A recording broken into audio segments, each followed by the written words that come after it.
I am Gabriel Hayes, 70 years old, and I am a retired engineer. My son Matt and his wife Nicole recently found their dream home, a $600,000 mansion. Then they handed me the mortgage application with my name already on it. "You've saved enough, Gabe," Nicole said. "It's time to help your family." I looked at my only son, the boy I raised, and I said no. They sued me. They sued me for the full $600,000, claiming I was mentally incompetent and a danger to myself. But when we got to court, the judge looked past their lies, looked right at me, and asked one simple question that unraveled their entire world. Before I tell you what that question was and what happened next, I'd love to know where you're watching from tonight. Let me know in the comments.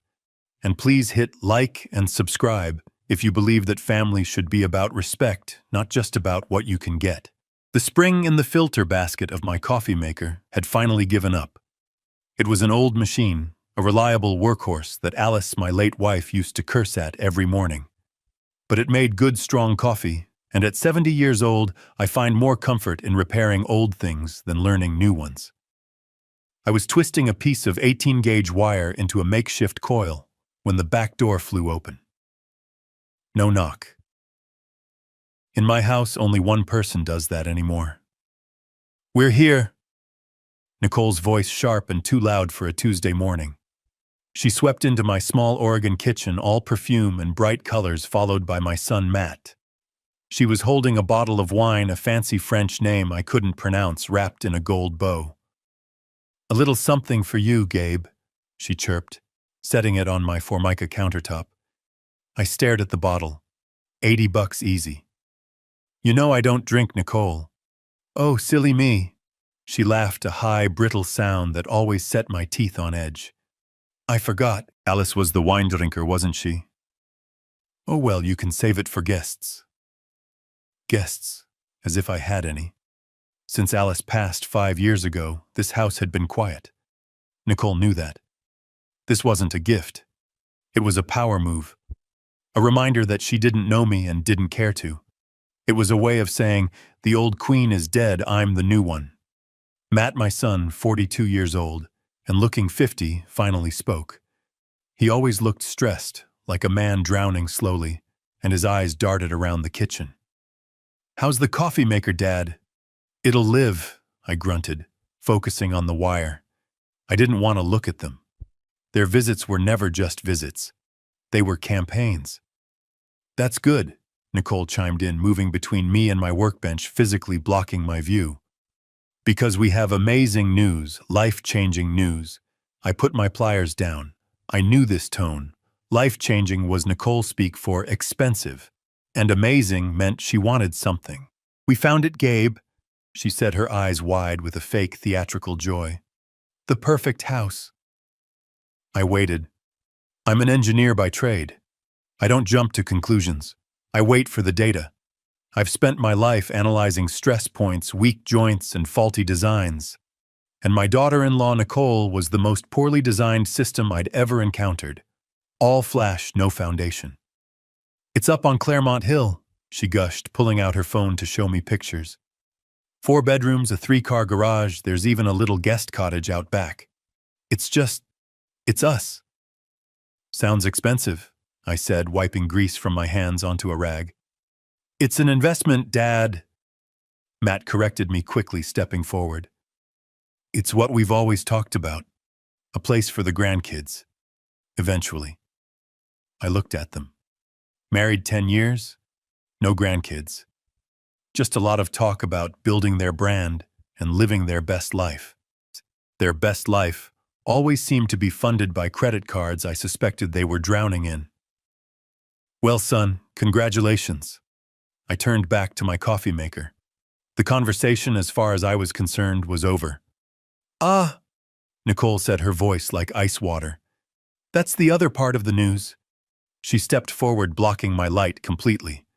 From her designer handbag, a thing that probably cost more than my monthly pension check, she pulled out a thick, professionally bound document. She slid it across my kitchen table, scattering the tiny screws from my coffee maker. "We need you to sign this." she said, her smile bright and hard. I sighed. I picked up the document. It was heavy. I pulled my reading glasses from my shirt pocket, wiped a smudge off the lens, and put them on. I expected a cosigner application. I expected a request for a loan, a gift, something I could politely refuse. What I saw stopped my heart. It wasn't a cosigner form. It was a full mortgage application. $600,000. $600,000. My house, this house was paid off. I hadn't had a mortgage in 30 years. I lived on my pension and my 401k withdrawals. It was enough. It was comfortable. But it wasn't $600,000 comfortable. I flipped the page. My grease-stained fingers paused over the applicant fields. My blood went cold. It wasn't Matt's name. It wasn't Nicole's. It was mine. Gabriel Hayes, typed neatly in the box labeled Primary Borrower. I took my glasses off. I rubbed the bridge of my nose hard. I put them back on. The name was still there. They weren't asking me to help them buy a house. They were asking me to buy it for them. The kitchen. My kitchen suddenly felt small and hot. The ticking of the clock on the wall, the one Alice bought at a flea market 30 years ago, suddenly sounded like a bah. Tick, tock. I looked up. I don't understand. My voice came out flat. Dangerous. Matt started pacing that nervous shuffle he does when he's cornered. Dad, it's just a formality. The bank, they like your credit profile better. You're stable, retired. You have the 401k, the pension. Your house is paid off. Nicole cut him off. Her sweet, chirpy voice was gone, replaced by the voice of a CEO in a hostile takeover. Gabe, let's be adults here. She sat down at my table, leaning forward, all business. You're 70. You're set. Alice, bless her heart, is gone. You live alone in this big house. I looked around my 2-bedroom, 1.5-bath, 1,500 square foot cottage. It was hardly a mansion. It was just home. You've saved enough, she continued, her voice like sharp little pebbles. You worked your whole life. What's the point of all that saving if you don't use it? It's time to help your family. It's time for you to invest in us. Invest. There was that word again. Alice and I had invested. We invested 45 years in this community. We invested in raising the boy who was now avoiding my gaze. We invested by living below our means, not beyond them. I looked at the paperwork again. $600,000, a 30-year loan. I'd be 100 years old when it was paid off. They weren't asking for an investment. They were asking for my entire financial future. They were asking for my security, my peace of mind, the nest egg Alice and I had painstakingly built so that I would never be a burden on him. And the irony was so thick I could barely breathe. I didn't look at Nicole. I looked at my son. Matt, look at me. He stopped his nervous pacing. Slowly, his eyes. Alice's eyes lifted from the cracked linoleum floor. They were filled with a desperate, pleading weakness I recognized. It was the same look he had when he was 10 and broke Mrs. Henderson's window. It was the same look he had when he was 20 and wrecked my truck. It was the look of a boy who knew he was wrong but was hoping someone else would fix it. Did you read this? I tapped the document. Nicole thinks. I am not asking what Nicole thinks, I said.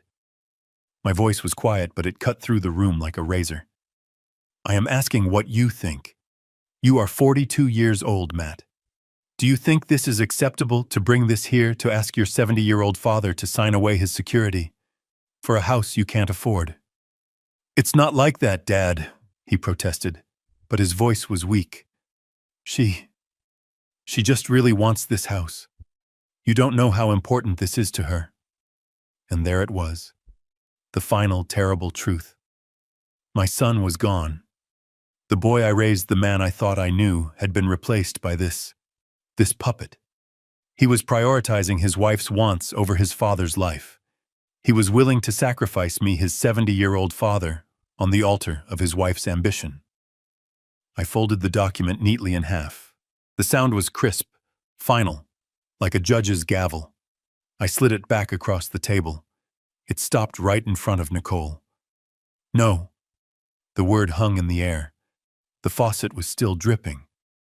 Drip, drip. Nicole's perfectly made-up face went through 3 distinct phases in less than 2 seconds. First, confusion, as if the word no was a foreign language she didn't understand. Second, offense, as if I had slapped her. Third, a cold, hard rage that made her eyes look like chips of ice. "What?" she whispered, her voice tight. I said. I enunciated every syllable, no. Matt looked like he was going to be sick. "Dad, please, you can't just say no. We already put down a deposit. We told the realtor you were on board." A deposit. With what money? My money, the money I suspected they'd been subtly bleeding from me for years. "Then you'd better call that realtor," I said, turning my back on them. I walked to the sink. "You'd better call him and tell him you lied. If Nicole wants that house," I said, my voice muffled by the sound of running water as I rinsed my coffee mug, "then you two can figure out how to buy it." "You selfish old man!" Nicole shrieked. The civility was gone. I turned around slowly, drying my hands. "Get out of my house." "What?" I said. "Get out." Matt, finally finding a spine, grabbed his wife's arm. "Nicole, come on. We're leaving." "No." She yanked her arm free. She pointed a finger at me, her hand shaking. "You are just sitting on all that money Alice left. You're letting it rot. We are your family." "A family doesn't ask its father to sign his financial death warrant," I said, walking toward them. Nicole snatched the mortgage papers off the table. "You will regret this, Gabe. I promise you, this isn't over." "I'm sure it's not," I said, holding the back door open for them. They stormed out. The screen door slammed shut behind them, the frame rattling in protest. I heard their car engine roar to life, tires spinning on the gravel of my driveway as they peeled out. I stood there listening until the sound faded. I went back to the counter. The $80 bottle of wine was still there. I picked it up and walked to the back porch, uncorked it, and poured every last drop onto Alice's dying rose bushes. I sat down on the old porch swing. My hands were shaking. Not from fear, from adrenaline. Nicole was right about one thing. This wasn't over. It was just the beginning. I stood on that back porch for a long time. I stood there long after their car squealed out of my driveway, leaving a black mark on the gravel and a cloud of dust in the air. I listened to the sound of their engine fading, taking the last bit of my family's peace with it. I looked at the $80 bottle of wine Nicole had left on my counter. I picked it up, walked back outside, and poured every last drop onto the patch of weeds by the porch steps. The next 2 days were quiet. Too quiet. The silence in the house was heavy, suffocating. I called Matt's phone on Wednesday afternoon. It went straight to voicemail. "Son?" I said, my voice sounding rough. "It's your father. We need to talk." I hung up. He didn't call back. I called again on Thursday, straight to voicemail. This time I didn't leave a message. I am a 70-year-old man. I have earned many things in my life. I will not beg my own son to speak to me. Part of me, the father part, tried to find an excuse. He's embarrassed, I told myself. He's ashamed. He's at home getting an earful from that harpy he married. I told myself they just needed time to cool off. They needed to realize how insane, how disrespectful their proposition had been. I tried to believe that the son I raised, the boy I taught to ride a bike and bait a hook, would eventually remember who he was. I tried to believe that blood was thicker than Nicole's ambition. I was wrong. The proof arrived on Friday. I walked down my long gravel driveway, the Oregon air crisp and damp. My joints always ache in this weather. The mailbox door creaked open. Junk mail, an ad for gutter cleaning, the local paper, and one thin envelope that didn't belong. It was from Bank of America. My heart tightened. I hadn't banked with B of A in 30 years, not since Alice and I opened our joint account at the local credit union. I tore it open right there at the end of my driveway. My eyes scanned the page. It was a form letter. Cold, impersonal corporate. Dear Gabriel Hayes, we regret to inform you that we cannot approve your application at this time. Application. I hadn't applied for anything. I read further down. Your recent application for a $20,000 home equity line of credit. My hand started to shake. $20,000. Has been declined due to recent suspicious activity on your credit profile and insufficient income verification. I read the letter again and again. A line of credit. Against my house. The house I paid off in 1997. The house they just tried to get me to buy for them. It wasn't a coincidence. This wasn't a mistake. This was Plan B, that cooling off period I'd imagined. It wasn't cooling off, it was rearming. The rage from Tuesday, the cold, analytical anger I felt when I saw my name on that mortgage, it came flooding back 10 times stronger. This wasn't just pressure. This wasn't just a disrespectful ask. This was fraud. This was theft. They hadn't just stormed out of my kitchen defeated. They had gone straight home, logged onto a computer, and tried to steal from me. They tried to leverage the equity in my house behind my back to get the money they wanted. And the only reason it failed was because I was an old man living on a fixed pension. Insufficient income verification. They had tried to get the loan using my identity, but without my real financial information. I crumpled the letter in my fist.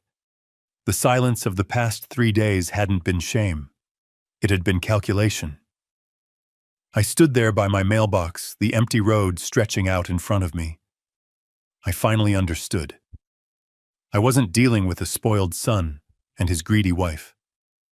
I was dealing with criminals, and they had already made their next move. It was time for me to make mine.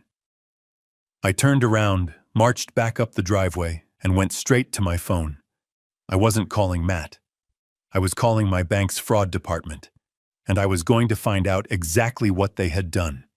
I didn't even go back inside the house. I stood right there on the gravel driveway, the damp Oregon air chilling my hands, and I dialed the 1-800 number on the letter with a thumb that was shaking not from cold, but from a cold, hard rage. The phone clicked. A robotic voice answered. Thank you for calling Bank of America's Fraud Protection Department. I hate these automated menus. They're designed to make you give up. I punched 0 over and over until a human finally picked up. Fraud Department, this is Susan. How can I help you? Her voice was bored. She'd probably taken 100 calls like this today.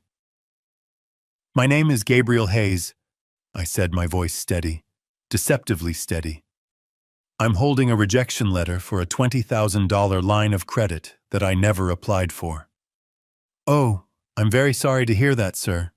Her voice clicked into a professional script. That must be very upsetting. Let me pull up your file.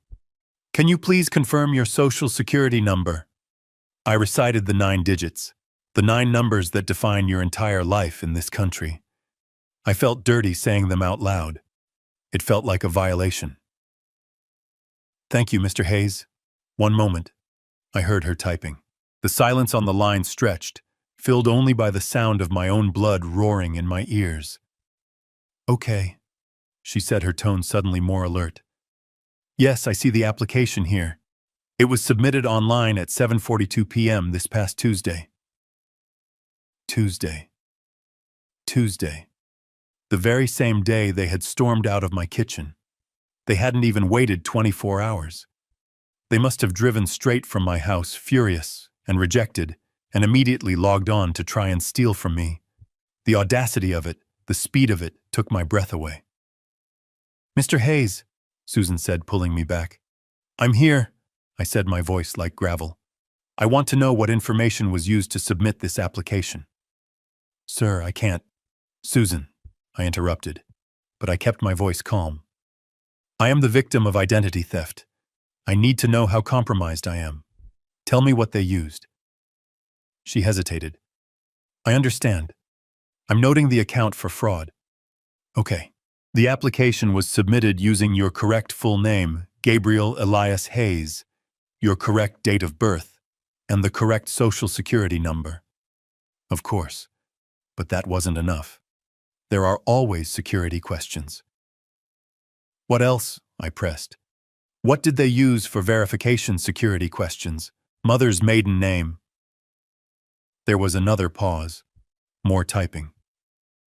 "Yes, sir. The applicant did correctly provide your mother's maiden name." I closed my eyes. The world went silent. The wind in the pine trees. The distant hum of the highway. It all faded. Mother's maiden name. I hung up the phone. I didn't say goodbye. I didn't say thank you. I just let my arm drop to my side. I'm an engineer. I'm a man of systems of logic. I shred my bank statements. I burn my old tax returns. My 401k documents are in a fireproof safe in my closet. I am not a careless man. You don't find a man's mother's maiden name on a piece of junk mail. It's not on a utility bill. It's not something you just find while rummaging through a desk. It's something you know. And I knew with a certainty that settled in my gut, like cold lead, that only one person on this earth besides me knew that name. Matt. I remembered it. Not 3 years ago, but 5. Right after Alice died. I was a ghost. I walked through this house, but I wasn't here. The grief was a fog I couldn't see through. Matt had offered to help with the paperwork, the life insurance, the taxes. He sat right there at my kitchen table. This kitchen table. "Dad, this form, this insurance claim, it needs your mother's maiden name." I was so lost, so broken, I didn't even think. I just told him. "Kovacs, Anna Kovacs. Her family was Hungarian." He had nodded, written it down. "Got it, Dad. Don't worry. I'll handle all this." He handled it. He took that piece of my history, that piece of my trust given to him in my darkest moment, and he saved it. He saved it for 5 years. He saved it like a weapon. He held on to that key, that secret, just waiting for the day he could use it to rob me. This wasn't an impulsive act of anger on Tuesday night. This was premeditated. He had been planning this. Or at least he had been holding the tools to do it just in case. This was a different kind of evil. My son, the boy I raised, was a stranger. A cold, calculating stranger who had been waiting for his opportunity. I looked at my house, my home. Suddenly it didn't feel safe. I thought about Tuesday. Nicole's bag, Matt's nervous energy. I walked to my neighbor's house. Mrs. Henderson, Agnes. She was 80 sharp as a tack and missed nothing. I needed to know what they did here on Tuesday. I needed to know what they took. I stood on the gravel, the useless phone heavy in my hand. The letter from the bank felt like a razor blade in my pocket.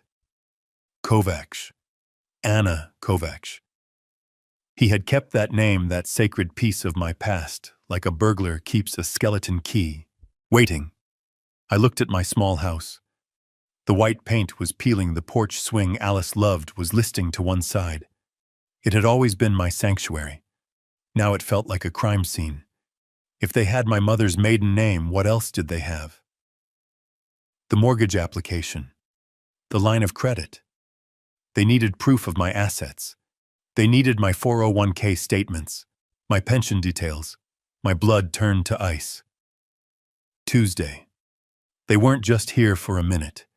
They were here for an hour.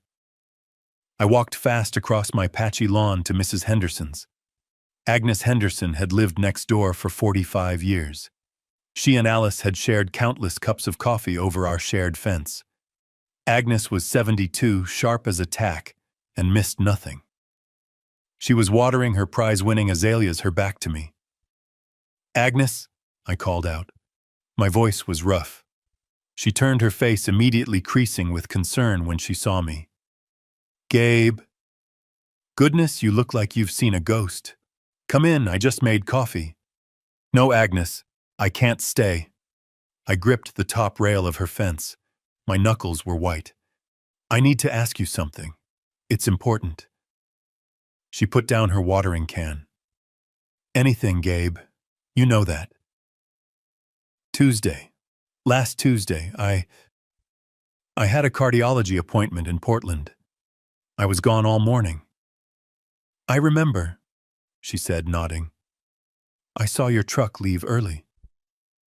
Did you see anyone come by the house while I was gone?" Agnes's face clouded. She looked uncomfortable. "Oh, Gabe." I didn't want to say anything. I assumed you knew. I thought he was just helping. My stomach dropped. "Who, Agnes?" "It was Matt," she said, lowering her voice. "He and his wife, Nicole. They got here about an hour after you left. I was pruning these very bushes." "And they went inside," I pushed. "Yes, Matt used his key. I almost waved, but, well, Nicole seemed to be in a hurry. They were in there for a long time, Gabe. Almost a full hour. I thought it was odd. I figured they were just dropping something off for you, but they stayed so long." I just stared at her, the pieces clicking into place with horrifying speed. "Agnes," I said, trying to keep my voice even. "When they left, were they carrying anything?" Agnes frowned, thinking. Her eyes unfocused as she replayed the memory. Yes, they were. Matt was just Matt. But Nicole, she was carrying that big beige tote bag she always has. The one that looks like it costs a fortune." She paused. "You know, it's funny. It looked heavy, stuffed full. I could see the corners of papers, folders, sticking out the top. I remember thinking, that girl must be bringing work home, but I just figured they'd picked up your mail for you." Stuffed full of papers. I couldn't breathe. "Thank you, Agnes," I said, my voice barely a whisper. I turned and started walking back to my house. "Gabe." "Is everything all right?" she called after me. I didn't answer. I just raised a hand, a weak wave of acknowledgement. My walk turned into a jog. I fumbled with my keys at my own back door, the one Matt and Nicole had walked through so easily. I burst into the kitchen, my heart hammering against my ribs. I didn't go to the safe. That's where I kept the real documents, the ones that mattered. No, I went to the one place a son should respect, the one place a child should never, ever violate. I went to my office. It was more of a nook, really. A small room off the living room where Alice kept her sewing machine and I kept my old roll-top desk. This was where I paid my bills. This was where I kept my day-to-day life. I pulled open the bottom drawer of my metal file cabinet. It didn't screech. It was well-oiled. I'm an engineer. I take care of my tools. But the contents, it wasn't a mess. A stranger would have thought it was perfectly normal. But I knew. The files were out of order. I am a man of systems. My files are alphabetical. Auto insurance, bank statements, house deed, medical, pension. Pension was filed behind taxes. Bank statements was shoved in front of auto. They had been here. They had been in this drawer. I pulled the folders out one by one, my hands shaking so badly I dropped them on the floor. The pension folder, empty. The 401k statements folder, empty. The tax returns folder. They'd taken the last 5 years. I sank into my old wooden desk chair. It groaned under my weight. They didn't just try to steal my identity. They had stolen it. They had come into my home, my sacred space, and rifled through my life. They had taken the proof of my assets. They were building a case. The mortgage application wasn't Plan A. The fraudulent line of credit wasn't Plan B. They were a coordinated attack. They were trying to find out exactly how much I had, where it was, and how they could get their hands on it. The $600,000 house. That was just what they thought they could get. Now, armed with my 401k statements, my pension details, they were coming back for the rest.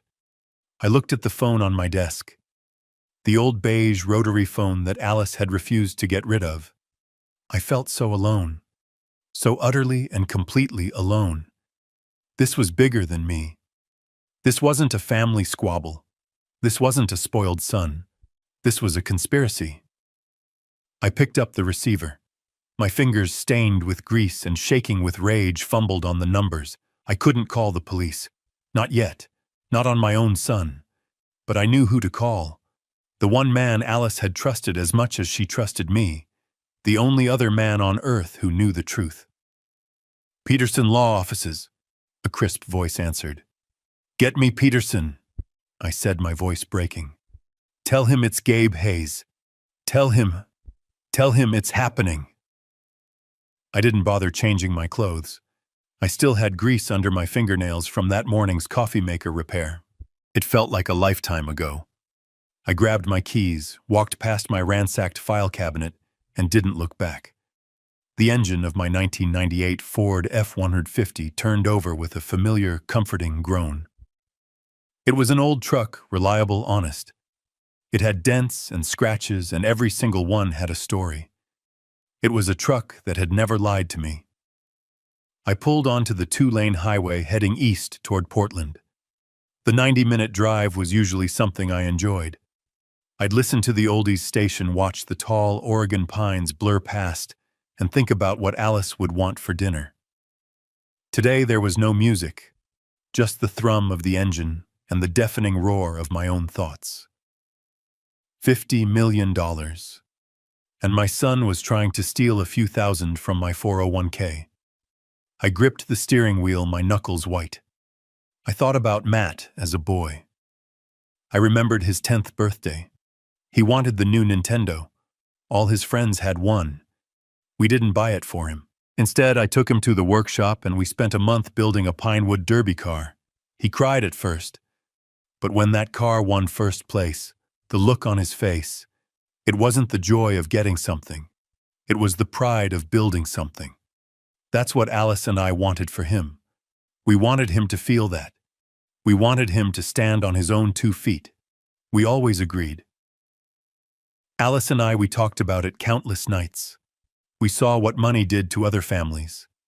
We saw our friends the Martins, whose son was in and out of rehab, all funded by their trust fund.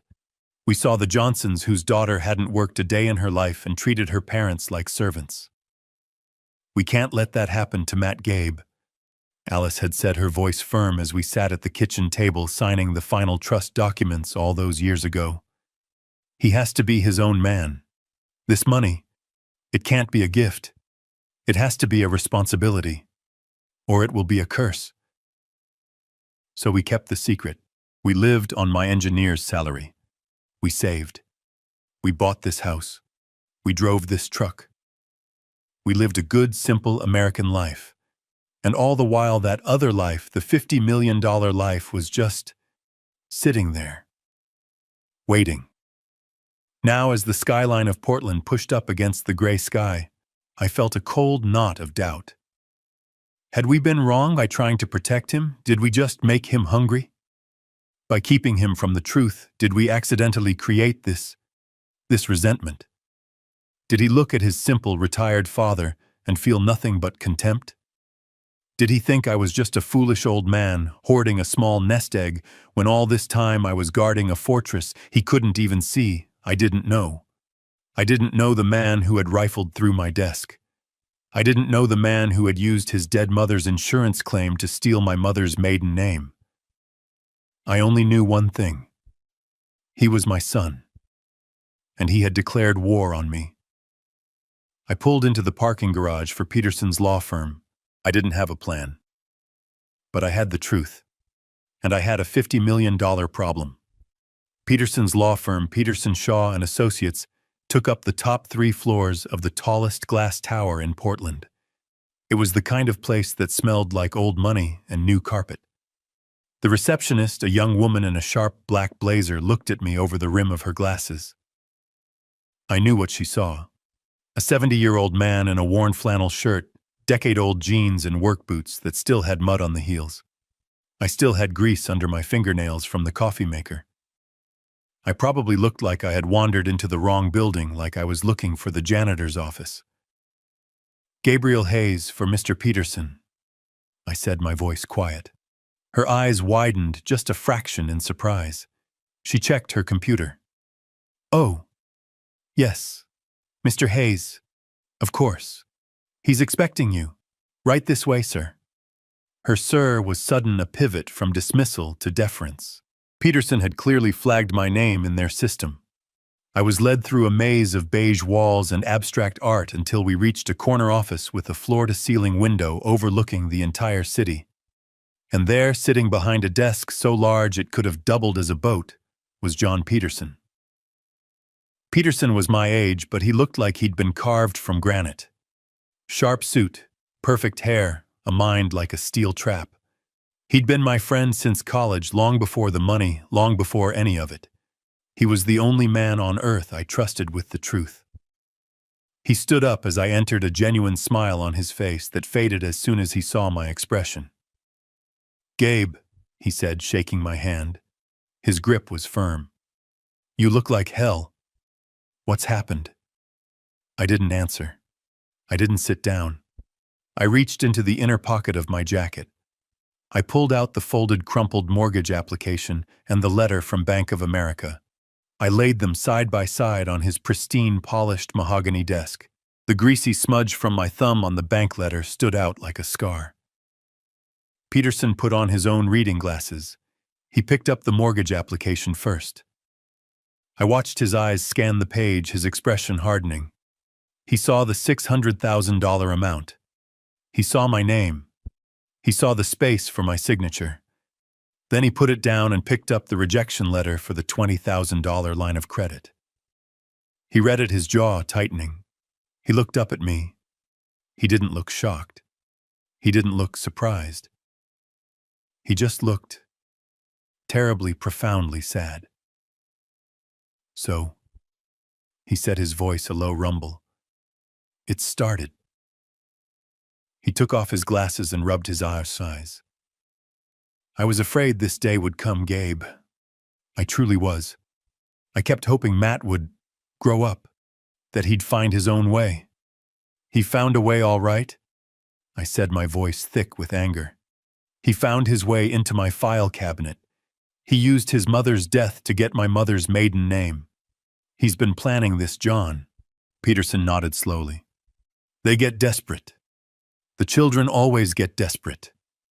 He stood up and walked not to a desk drawer, but to a massive fireproof safe built into the wall behind a framed painting. He spun a combination lock, the clicks precise and silent. The heavy door swung open. Inside wasn't cash. It was rows and rows of thick bound ledgers. He pulled one out. It was dark blue, hardbound, and embossed with gold letters. It didn't say Gabe Hayes. It said, "The Hayes Alice Trust." He placed the massive file on his desk right next to the fraudulent, flimsy mortgage application. The contrast was stark. One was a desperate lie. The other was the $50 million truth. "Well," Peterson said, opening the cover, "Alice was a brilliant woman. She knew this might happen. She insisted on a few safeguards. She called it the character clause." He looked up at me.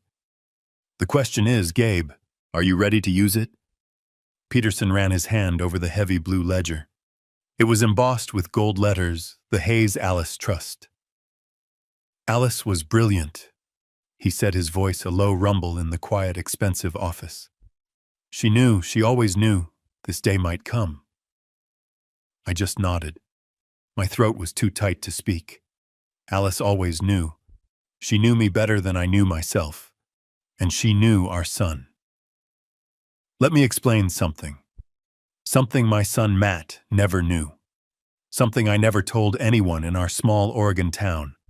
To Matt, to Nicole, to my neighbors. I'm just Gabe Hayes, the retired engineer from the aerospace plant. The guy who lives on his pension and his 401k. The man who drives a 20-year-old truck and spends his mornings trying to fix a broken coffee maker. That's the lie. Or rather, it's the cover story. A cover story Alice and I agreed on 30 years ago. You see, I wasn't just an engineer.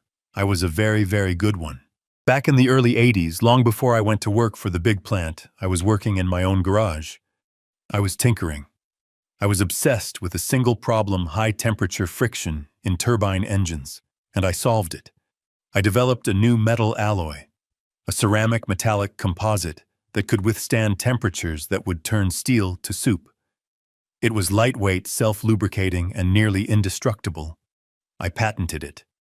Hayes Alloy 7B. I thought I'd sell it for a few $1,000. Maybe buy Alice a new car. Instead, a defense contractor, one of the biggest in the world, bought the patent. They didn't just buy it. They bought my life. They bought my silence. They bought my future. They use that alloy in everything now. Jet engines, medical implants, deep-sea drilling equipment. The check they gave me. I still remember Alice and I sitting at our kitchen table, the same table Matt and Nicole just sat at. Just staring at it. It had so many zeros I thought it was a typo. $50 million. Alice and I sat at that table for 3 days. We didn't sleep. We just talked. We could have bought a mansion in Beverly Hills. We could have bought a private island. We could have become them. People like Nicole. But Alice, she was the smart one. She was the foundation. Gabe, she said, her hand covering mine. This isn't money. This is poison. It's a curse if we let it be. It will ruin Matt. It will make him weak. We can't let him know. Not until he's a man. Not until he's earned the knowledge. So we made a decision. We called Peterson. We created the Hayes-Alice Trust, an irrevocable trust. We locked it away. We put it in investments so secure, so anonymous, that it just grew, silently in the dark. And we went on living. I took the steady, respectable job at the aerospace plant. We lived on my salary. We drove Fords. We saved for Matt's college in a normal savings bond account. We lived on my pension. We lived on my 401k. We lived a good, simple American life. Matt and Nicole, they had just torn my office apart. They had stolen my pension statements. They had stolen my 401k reports. They had stolen my tax returns. They thought they had found my treasure. They were fighting over the bait. They were trying to steal the few $100,000 I kept in my decoy accounts, while the $50 million whale swam right beneath their feet. And they had no idea. Peterson turned a page in the heavy blue ledger. "And here it is," he said, tapping the paper. "Section 4, Article B, the Alice Hayes character clause." His voice was flat professional, reading the legal text that Alice had insisted on. "The assets of this trust are designated primarily for the benefit of any and all grandchildren of the creators. The primary beneficiary, Matthew Hayes," he paused, "may only assume a managerial role as executor of the trust upon demonstrating." Peterson stopped reading and looked up at me over the rim of his expensive glasses. "Demonstrating the highest standard of financial responsibility and moral character." I just stared at him. Highest moral character. Peterson closed the massive book. The sound was a heavy final thud that echoed in the silent office. "Your son Gabe, in his desperate, greedy, and frankly stupid attempt to steal what he thought was a few $100,000, has just legally proven that he is morally and financially unfit to ever touch 50 million. The irony was so bitter I could taste it, like ash in my mouth. By trying to steal the scraps from my table, he had just set fire to his own inheritance. He had violated the one rule Alice put in place to protect him from himself. He had failed the test. "So what do we do?" I finally asked. My voice was a low growl. "We do nothing," Peterson said. His eyes were cold. "We let them. They've committed fraud. They've committed identity theft. They think they're holding all the cards. We let them play their hand. We wait for them to make their next move." I nodded. I stood up. I felt heavier, but also clearer. I drove the 90 minutes back to my house. The anger from the morning was gone.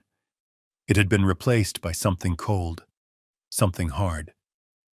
I had lost my son, not to death like I lost Alice, but to this, to weakness, to greed, to whatever that woman Nicole had turned him into. I pulled my old truck up the gravel driveway. It was dark now. The porch light was off. The house looked cold. But there was someone waiting. A man. He was standing in the shadows by my front door. My heart jumped into my throat. Was it Matt? Had he come back? The man stepped forward into the single beam of my headlights. He wasn't Matt. He was wearing a cheap suit that didn't fit him, and he was holding a stack of papers. He looked bored. "Gabriel Hayes," he called out, his voice flat. "Yes." He walked forward, pulled a single document from the stack, and pushed it into my chest. "You've been served." I looked down at the papers in my hand. The fluorescent white of the paper glowed in the dark. My son and his wife weren't just trying to steal from me. They were suing me. I stood there in the dark. The man's footsteps crunched on the gravel as he walked back to his car, disappearing into the night. He had left the papers in my hand. They were still warm from his grasp. I didn't move. I just stood there under the single weak bulb of my porch light, the smell of the damp pines thick in the air. I looked down at what he had given me. A summons. A legal document from the state of Oregon County of Clackamas. Nicole Hayes and Matthew Hayes. Plaintiffs versus Gabriel Hayes, defendant. Plaintiffs. Defendant. My son. Suing me. My hands, the hands of an engineer, hands that had built engines and fixed transmissions. They were shaking. I fumbled with the staple, tearing the paper. I skipped past the legal boilerplate, looking for the what, and then I saw it. Seek monetary damages in the amount of $600,000. 600,000. The number just hung there. It didn't seem real. It was an abstraction, a string of zeros. It was the price of the house they wanted. They were suing me for the house. They were suing me for the right to own something they couldn't afford. I felt a bitter, dry laugh try to escape my throat. Of course, this was the next move. This was the, "You will regret this." But then I kept reading, and the laughter died. Because it wasn't just about the money. Oh God, if only it had been just about the money. I read the next line. "And furthermore, petition this court for an emergency hearing to establish a conservatorship over the person and estate of Gabriel Hayes, citing advanced age and cognitive impairment." Cognitive impairment. Conservatorship. The words hit me harder than any physical blow. They weren't just trying to get a house. They were trying to get me. They were trying to take my life. I stumbled back and sat hard on the old porch swing Alice loved. The chains groaned under my weight. I read on my eyes, scanning the sworn affidavits attached to the petition. The lies. They were so detailed. First, Nicole's statement. It was poetry. It was fiction. "I, Nicole Hayes, being of sound mind, do swear that my father-in-law Gabriel Hayes did on numerous occasions, including but not limited to Thanksgiving of 2023 and Christmas of 2024, verbally promise to take care of our future and buy us a home as a family asset." I gripped the paper. Thanksgiving. I remembered Thanksgiving. I remembered telling Matt he needed to start contributing to his own 401k, not just relying on mine. Her lies continued. Relying on this repeated promise from my father-in-law, she wrote, my husband and I made significant, irreversible financial decisions. I left my part-time job as a consultant to prepare for our new home, and we placed a substantial non-refundable deposit on the property, all based on his word. A non-refundable deposit. That was the hook. They were claiming promissory estoppel, a legal trap. They were saying they had been damaged by a promise I never made. I never promised them a dime. Alice and I had one rule, one single ironclad rule: you make your own way. We gave Matt an education. We gave him love. We gave him a stable home. We never ever promised him a free ride. And he knew it. But the petition wasn't finished. The next page was worse. It was the request for the conservatorship. It was Matt's sworn statement, or at least it had his signature on it. The words were pure Nicole. My father, Gabriel Hayes, has shown significant signs of cognitive decline over the past year. I read on my stomach churning. He has become dangerously forgetful. He often misplaces his keys and wallet. He has become reclusive, refusing to see family or friends. He has exhibited paranoia, accusing us of things we have not done. They were using my quiet, frugal life as evidence of self-neglect. They were twisting my privacy into isolation. And then came the final dagger. The most alarming sign of his impairment, Matt's statement read, is his complete lack of memory regarding his promise to buy us our home. He became agitated and confused when we presented him with the paperwork, as if he had no recollection of our many conversations. We are not angry. We are terrified. We are afraid he is a danger to himself. We fear he will, in his confused state, mismanage or give away the assets he worked his whole life to build. I dropped the papers. They scattered across the old wooden planks of the porch. I finally understood. This wasn't about a house. The house was just the prize. This was about control. My refusal. My simple, firm no. They weren't seeing it as a boundary. They were twisting it. They were painting it as proof that I was insane. They were building a legal cage for me. Declare me incompetent. Seize control of my estate, the 401k, the pension, the small-town house they thought was my only asset. They would get the $600,000 and everything else. I would be a prisoner locked in a nursing home, legally dead, while they drained my life's work.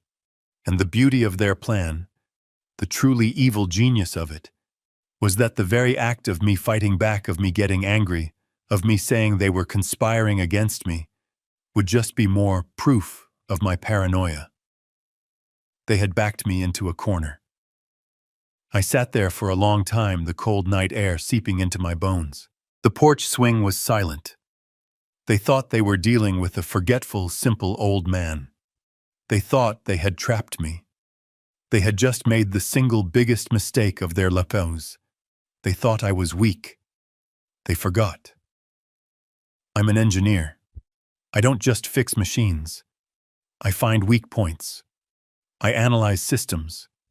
And I take them apart piece by piece. This lawsuit wasn't just a threat. It was a declaration of war. I bent down my knees, cracking in protest. I gathered the scattered papers, every single one. I put them in order. Then I went inside, locked my door, and picked up the phone. Peterson Law Offices, the answering service said. This is Gabriel Hayes. I said, my voice as cold and hard as steel. Get me John Peterson. I don't care what time it is. I don't care if he's in bed. Get him on the phone, now. It was happening. I was in Peterson's office at 9 a.m. sharp. I hadn't slept. I'd spent the night in my old recliner. The lawsuit papers spread out on the floor under the lamplight. I just stared at them, watching the words blur. Cognitive impairment. Danger to himself. Conservatorship. The anger from the night before had cooled. It had settled into something hard, heavy, and cold inside my chest. It wasn't just anger anymore. It was procedure. I was an engineer. I had a complex problem in front of me, a system designed for maximum destruction, and I needed to figure out how to take it apart. When I walked into Peterson's office, he didn't offer me coffee. He didn't ask how I was. He was all business. His massive mahogany desk was clear except for a single slim manila folder. He looked like he'd been up all night, too. "You were right to call me Gabe," he said, his voice a low rumble. "I made some calls. I keep a private investigator on retainer for sensitive family matters. He's very fast and very thorough." Peterson opened the folder. He didn't need to build suspense. He just stated the facts. "Your son Matt and his wife Nicole," he said, "are not just greedy. They are desperate. And desperate people, Gabe. They're stupid. And they're dangerous." He slid a single sheet of paper across the desk. "This is a summary report from my investigator." He started with Nicole. Her lifestyle, the one she's so proud of. It's a house of cards. Built on debt. I picked up the paper. I'm an engineer. I'm good with numbers. But these numbers, they didn't make sense. It was a credit report summary. "That's not a typo, Gabe," Peterson said, watching my face. "You're reading it correctly. Your daughter-in-law, Nicole, is currently carrying $83,000 in outstanding high-interest credit card debt. $83,000. I thought of the $80 bottle of wine she'd brought to my house, the designer handbag, the constant casual, cruel mentions of trips I couldn't afford, restaurants I'd never heard of. "It's all here," Peterson continued, tapping the paper. "American Express, Visa, Nordstrom, Saks, Fifth Avenue, 3 different furniture store cards. She's been living like a millionaire. The problem is, as far as we can tell, she doesn't have a job. Not one she's declared taxes on anyway." She wasn't just bragging. She was panicked. She wasn't just spending. She was drowning. "But Matt," I said the words feeling like ash in my mouth. "Matt has a good job. He's a regional sales manager. He must make good money. He can't be okay with this." Peterson's face didn't change. He shook his head slowly. He slid a second piece of paper across the desk. This one was a printout of what looked like an internal company memo. "Matt had a good job," Peterson corrected me. "He was terminated 6 months ago." I stared at the paper. Terminated. Fired. "Why?" I whispered. "Embezzlement," Peterson said. The word was ugly. Clinical. He was caught skimming $5,000 from the corporate expense account. Falsifying receipts. His company, John Deere, didn't want the bad press. They're a family company. They fired him quietly. They gave him 6 months to pay the money back before they pressed criminal charges. The pieces fell into place. Not with a click, with the sound of a building collapsing. 6 months. He had been unemployed for 6 months. He had been pretending to go to work every morning. He had been coming to my house, eating my food, lying to my face. The 6-month deadline to pay back the stolen money. It was probably right. Now. The stolen 401k statements. The fraudulent line of credit. The lawsuit. This wasn't about ambition. This wasn't about living their best life. This was about survival. The house, I said, the realization hitting me. The $600,000 house. "Exactly," Peterson said. "It's not a dream. It's a lifeline. They're bankrupt, Gabe. They're about to lose everything. They're not just trying to buy a house with your money. They're trying to use you. My investigator believes the plan was to get a massive mortgage in your name immediately, take a cash-out equity loan against the property to pay their debts, and then most likely let the house go into foreclosure, destroying your credit, not theirs. A drowning man pulling his own father underwater to use him as a flotation device. I thought about the lawsuit. The claim that I was the one who was cognitively impaired. The accusation that I was the one who was forgetful and a danger to my own finances. They weren't just attacking me. They were projecting. They were accusing me of their sins. I looked at Peterson. They've stolen my identity. They've lied to the court in a sworn affidavit. They've tried to defraud a bank. And Matt embezzled. Yes, Peterson said. So, I said, feeling the cold engineering logic return my voice flat. They're not just immoral, they're criminals. Peterson nodded. They are. And they've just given us all the ammunition we need. They've handed us the rope. I stood up. I walked to the window and looked down at the city. All those people living their lives completely unaware of the poison flowing just beneath the surface. Good, I said, turning back to Peterson.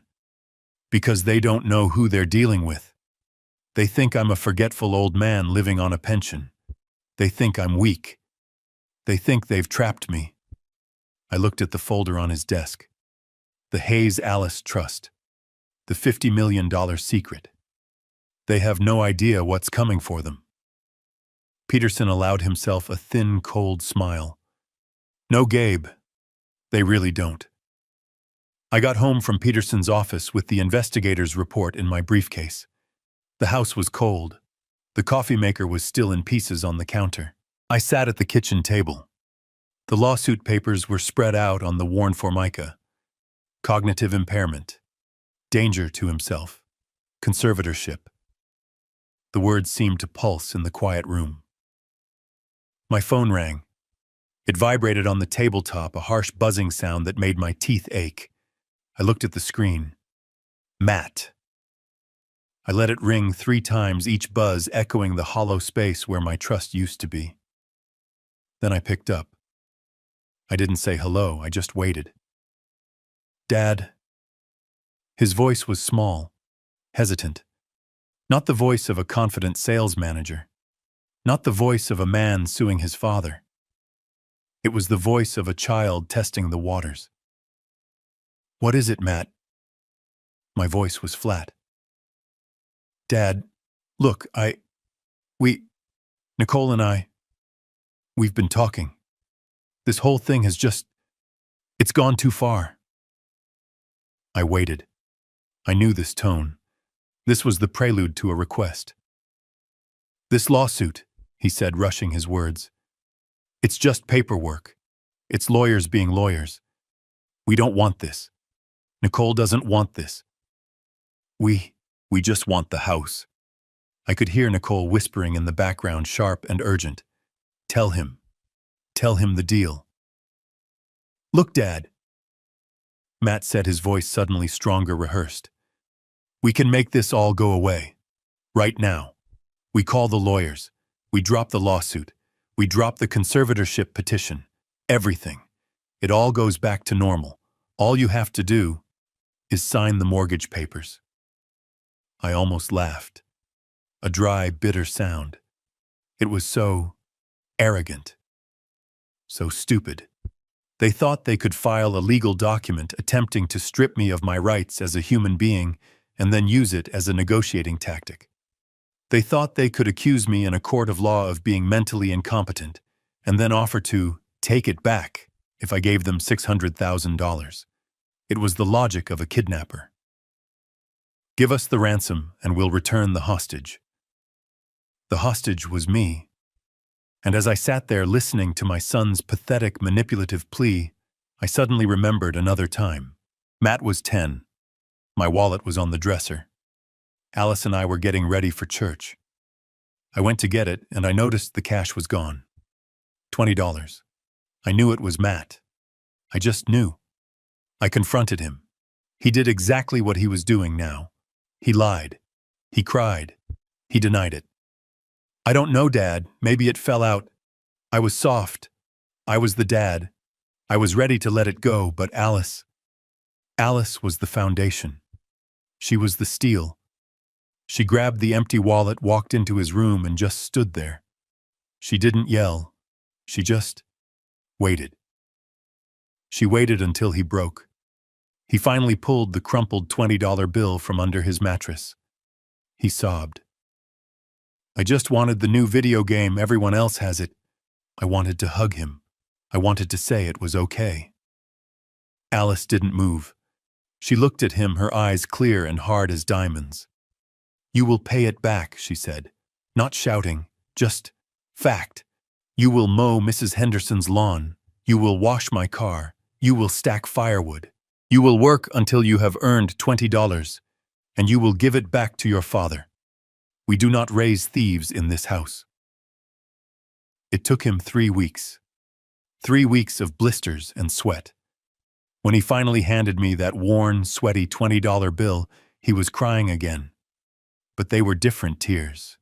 He was proud. He had made it right. Alice had been strict, and she had been right. I looked at the phone in my hand. Where did that strictness go? It died with her.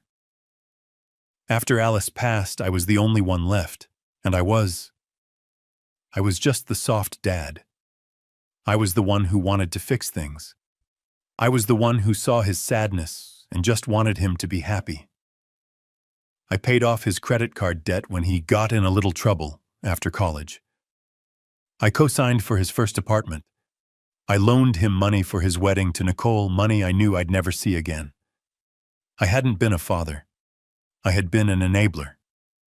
Alice hadn't just been raising a son. She had been managing a flaw, a fundamental weakness in his character.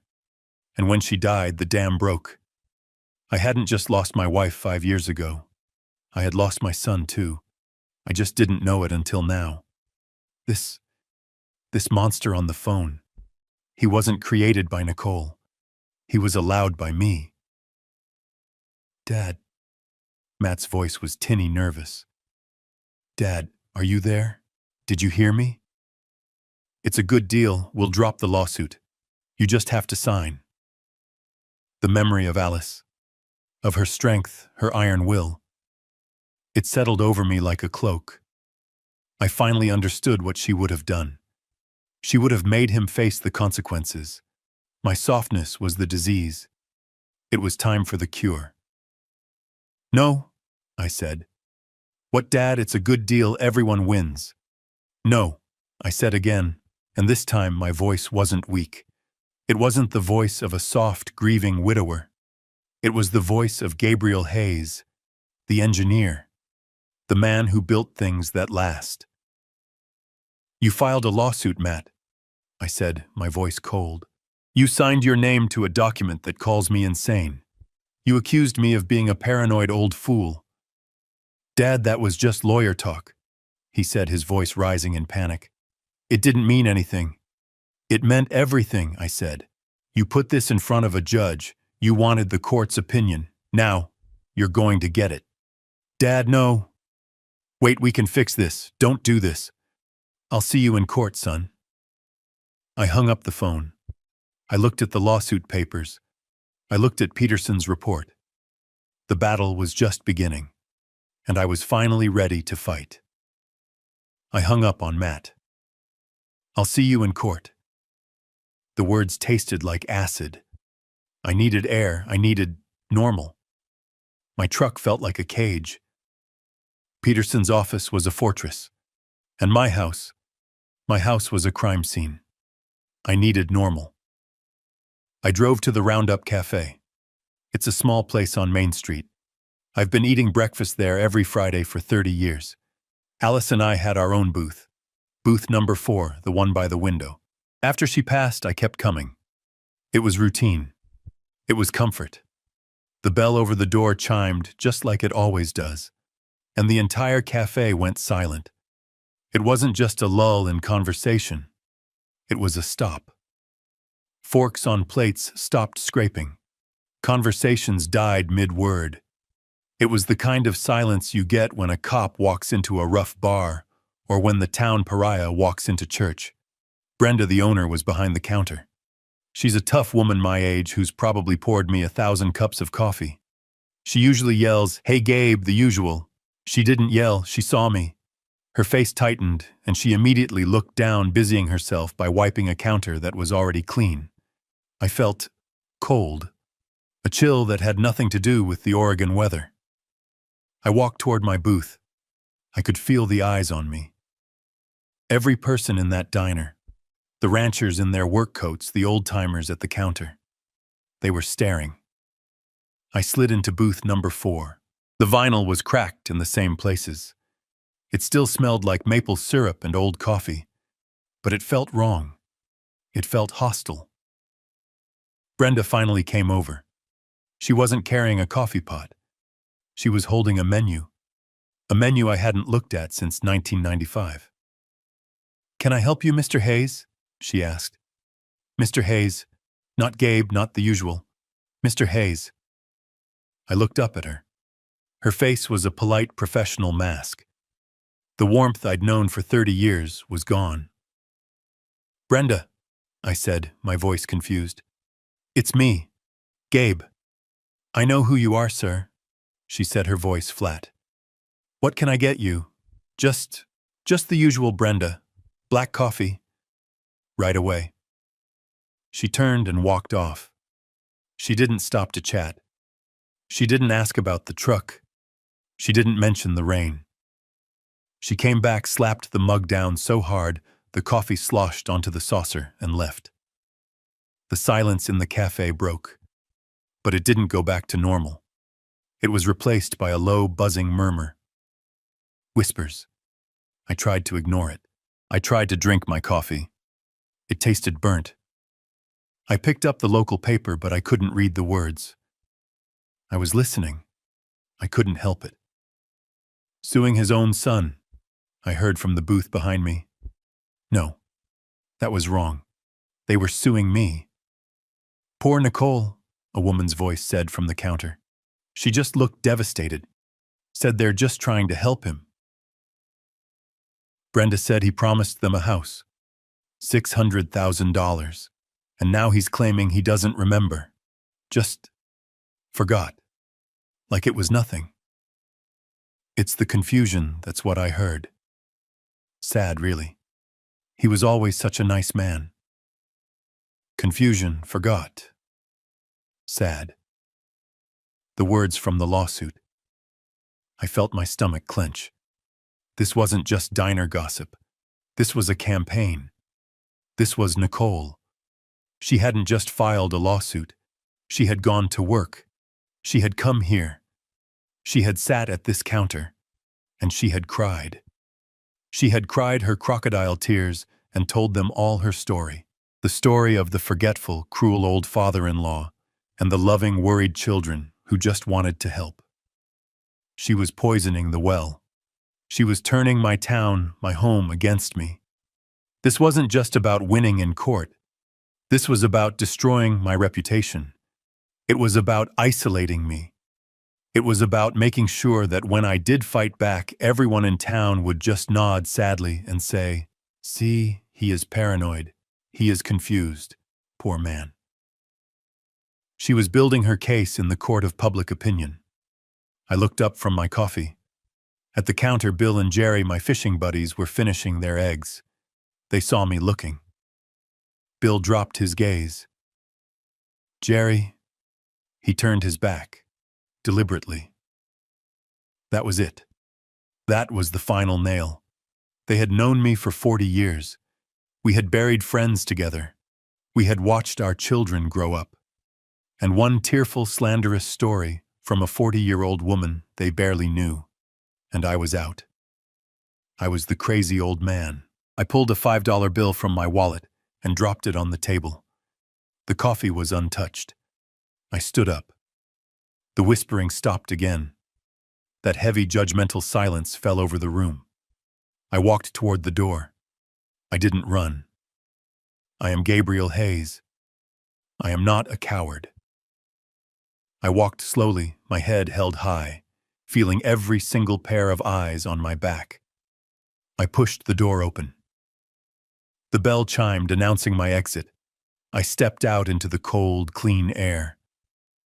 It felt good to breathe again. I had just lost my son. I had just lost my town. This was no longer about a house. This wasn't even about the $50 million Peterson was guarding. This was about my name. This was about my mind. And I would sooner burn my entire fortune to the ground than let them take that from me.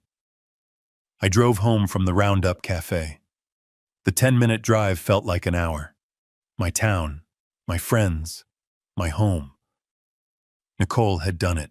In one morning, with a few well-placed tears and a story about a confused, forgetful old man she had poisoned 30 years of relationships.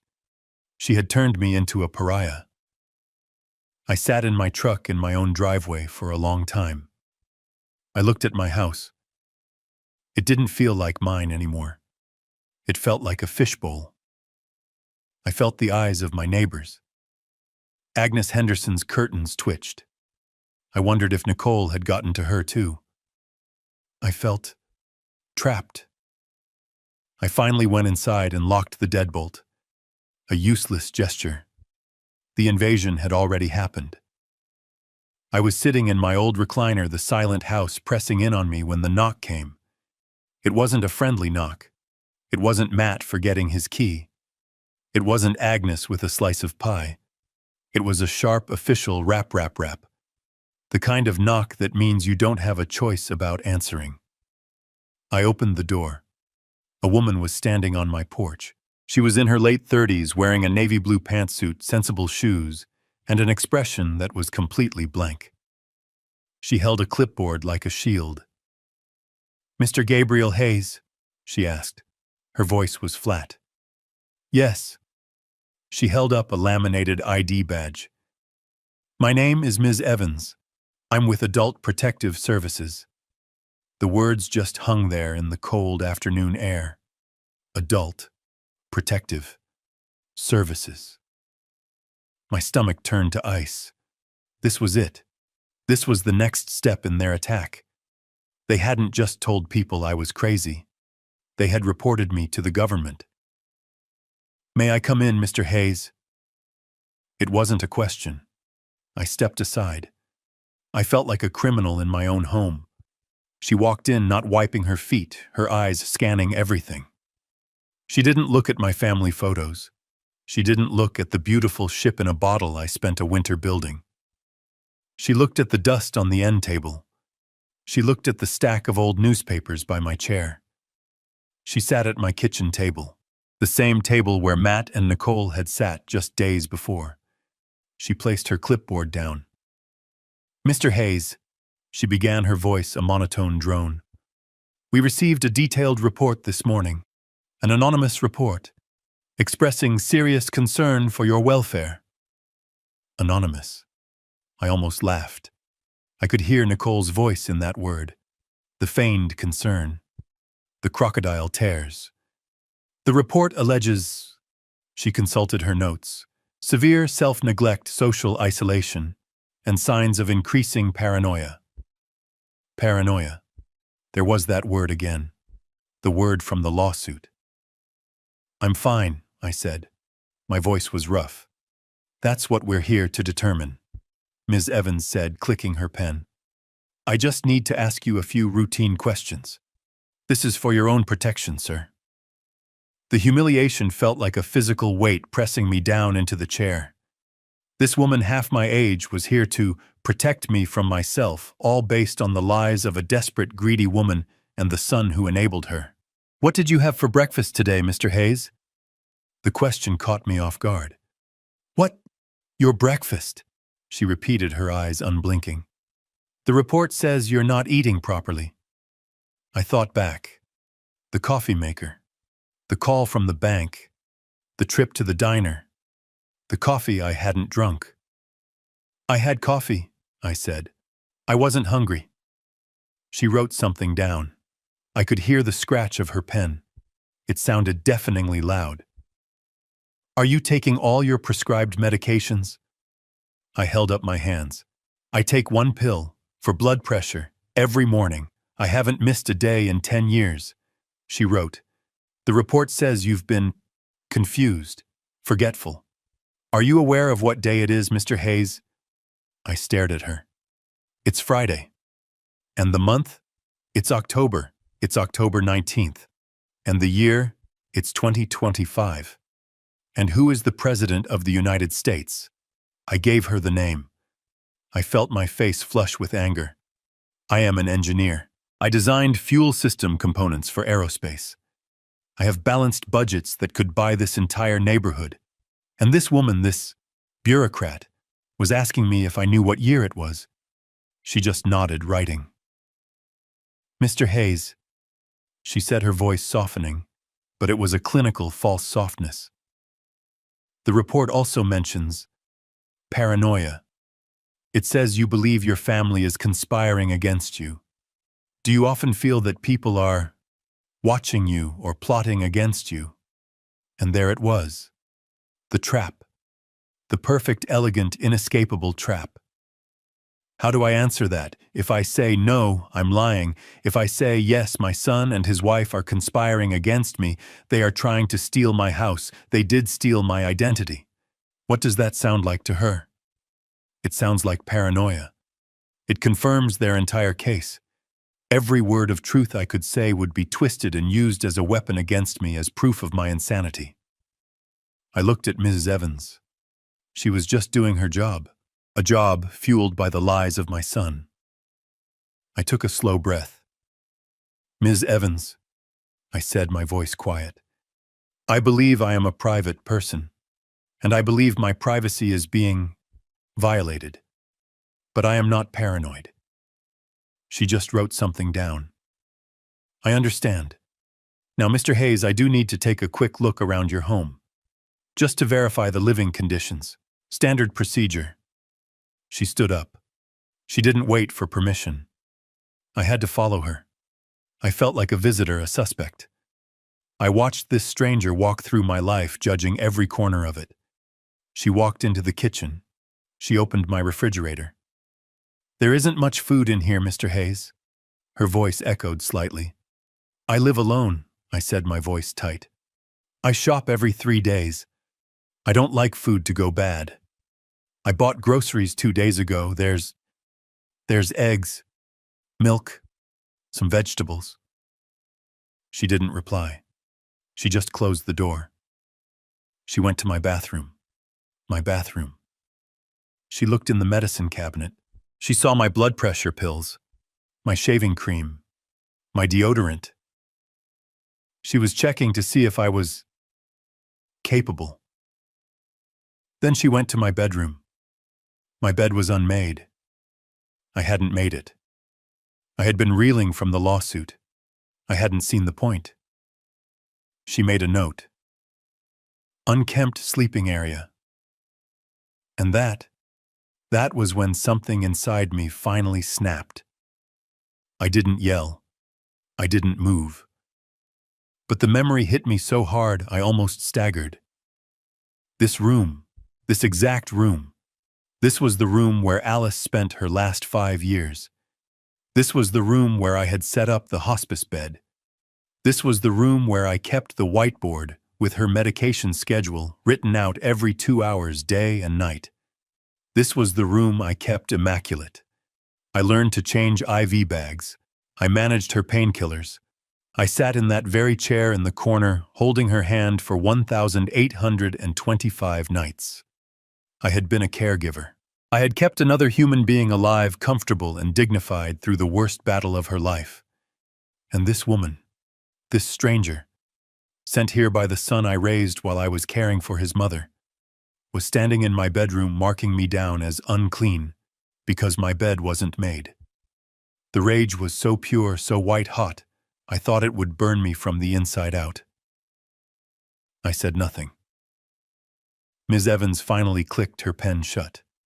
She turned to me in the hallway.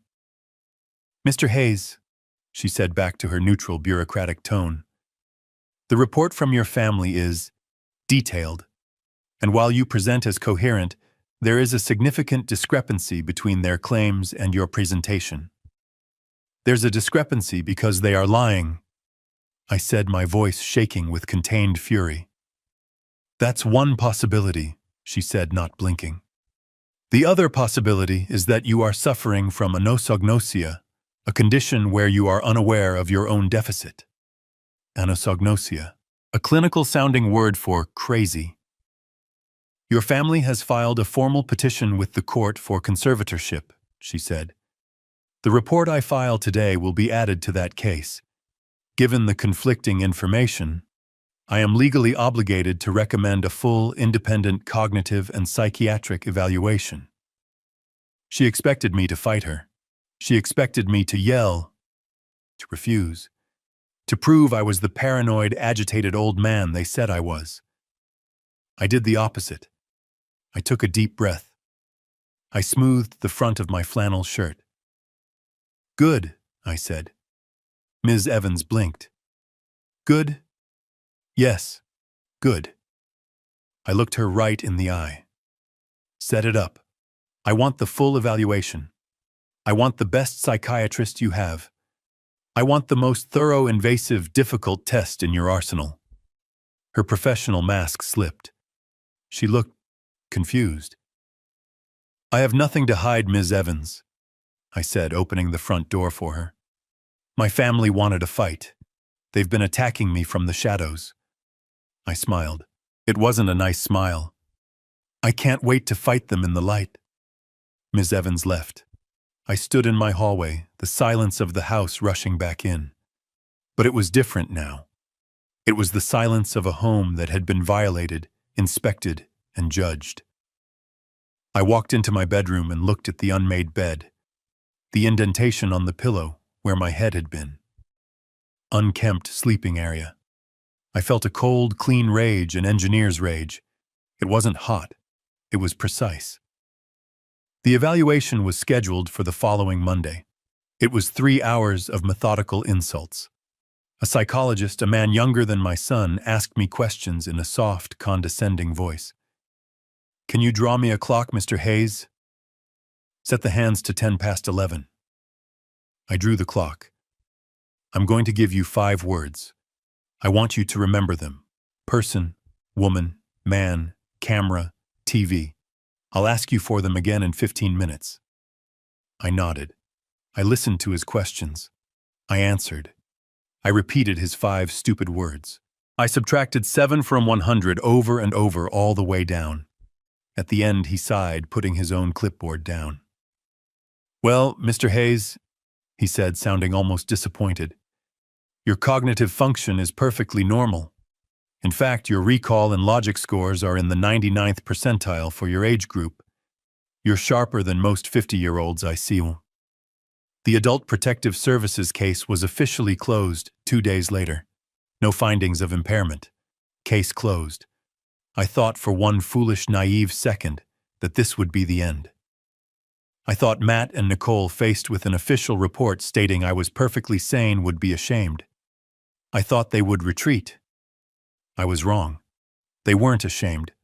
They were emboldened. The call came from Peterson a week later. Gabe, he said, and his voice was different. It wasn't sad. It was hard. They're not backing down. What are you talking about, John? I said. The APS case is closed. I passed their tests. It's over. No, it's not, Peterson said. That's the truly evil part. They filed a new motion with the court this morning, and they attached the APS report as evidence. But the report cleared me. Gabe, Peterson said, and I could hear him turn a page. They didn't attach the final report. They didn't attach the psychologist's evaluation. They attached the initial complaint. The one Ms. Evans filed. The one that alleges you are paranoid.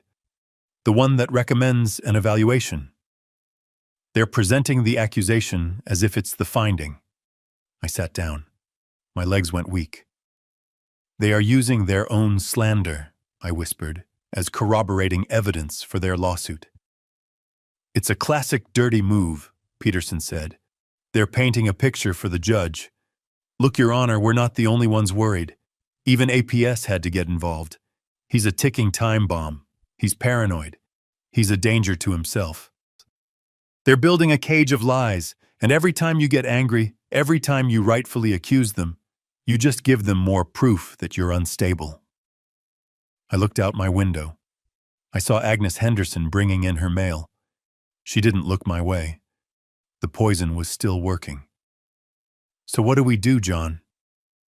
I felt tired. For the first time, I felt like a 70-year-old man. Then I heard Peterson's voice change. That cold, hard edge was back. "We're ready, Gabe," he said. "Ready for what?" "I got the last of the reports back. The ones we ran. The ones that show Matt was fired for embezzlement. The ones that show Nicole is $83,000 in the hole. The ones that show they are both legally speaking bankrupt." I stood up. I felt the strength return to my legs. "They've made their case, Gabe," Peterson said, and I could almost hear him smile. It was not a nice smile. "They think they're putting a confused old man on trial. They think they're fighting for your 401k. He paused. "They have no idea. They're about to face a $50 million financial indictment. The Clackamas County Courthouse is not an impressive building. It's a block of beige concrete and dark glass built in the 70s that smells like stale coffee and floor wax. It's a place for speeding tickets and property disputes, not high-stakes drama." But as I walked through the metal detector, my old belt buckle beeping, it felt like the Supreme Court. Peterson was already there waiting for me. He wasn't carrying his massive blue ledger. He just had a slim, mean-looking briefcase. He nodded at me, his face like stone. "Gabe, you ready for this?" "I'm ready, John." "Good," he said, "because they're already here, and they're putting on a show." We pushed through the double wooden doors into courtroom 3B. It was exactly as I pictured. Fluorescent lights humming overhead, worn wooden benches, the state flag of Oregon hanging limply next to the judge's empty chair. And then I saw them. They were sitting at the plaintiff's table side by side, my son Matt and his wife Nicole, and they were in mourning. I stopped. I actually stopped in the aisle. Nicole was dressed head to toe in a severe, expensive-looking black suit. Not navy, not charcoal. Black. Funeral black. Her hair was pulled back in a tight, joyless bun. She had a single strand of pearls on. Alice had a strand just like that. The sight of it made my stomach clench. She wasn't looking at me. She was staring straight ahead, her expression one of profound, tragic sadness. In her hand, she held a small, white, lace-edged handkerchief. Every few seconds, she would lift it not to her eyes, but to the corners of her eyes. A delicate, practiced dab, dab, dab. There were no tears. It was just the gesture. A performance for the judge, for the court, for anyone who was watching. And Matt, my son. He was in a dark suit, too. His face was pale. He looked somber. He looked like a man burdened by a terrible, necessary responsibility. The dutiful son forced to make the hardest decision of his life. He saw me. His eyes met mine for a second. I saw no guilt. I saw no shame. I saw pity. He pitied me. He genuinely believed the lie they had constructed. He had convinced himself that he was the hero of this story, the man stepping in to save his poor, confused father from himself. The sheer, staggering arrogance of it. It almost made me smile. Their lawyer, a slick-looking man in a suit that was too shiny, leaned over and whispered something to Nicole. She nodded, her face a perfect mask of sorrow, and dabbed her eyes again. They were mourning me. They were sitting in a courtroom dressed for my funeral, trying to bury me while I was still standing right in front of them. They were acting out the final scene of their play, the tragic end of poor old Gabe. I walked past them, my work boots echoing on the linoleum floor. I sat down at the defendant's table next to Peterson. I didn't look at them again. I looked at the empty judge's bench. They had built their entire case on a lie. That I was weak. That I was confused. That I was forgetful. They had no idea that I remembered everything. The bailiff stepped forward. "All rise."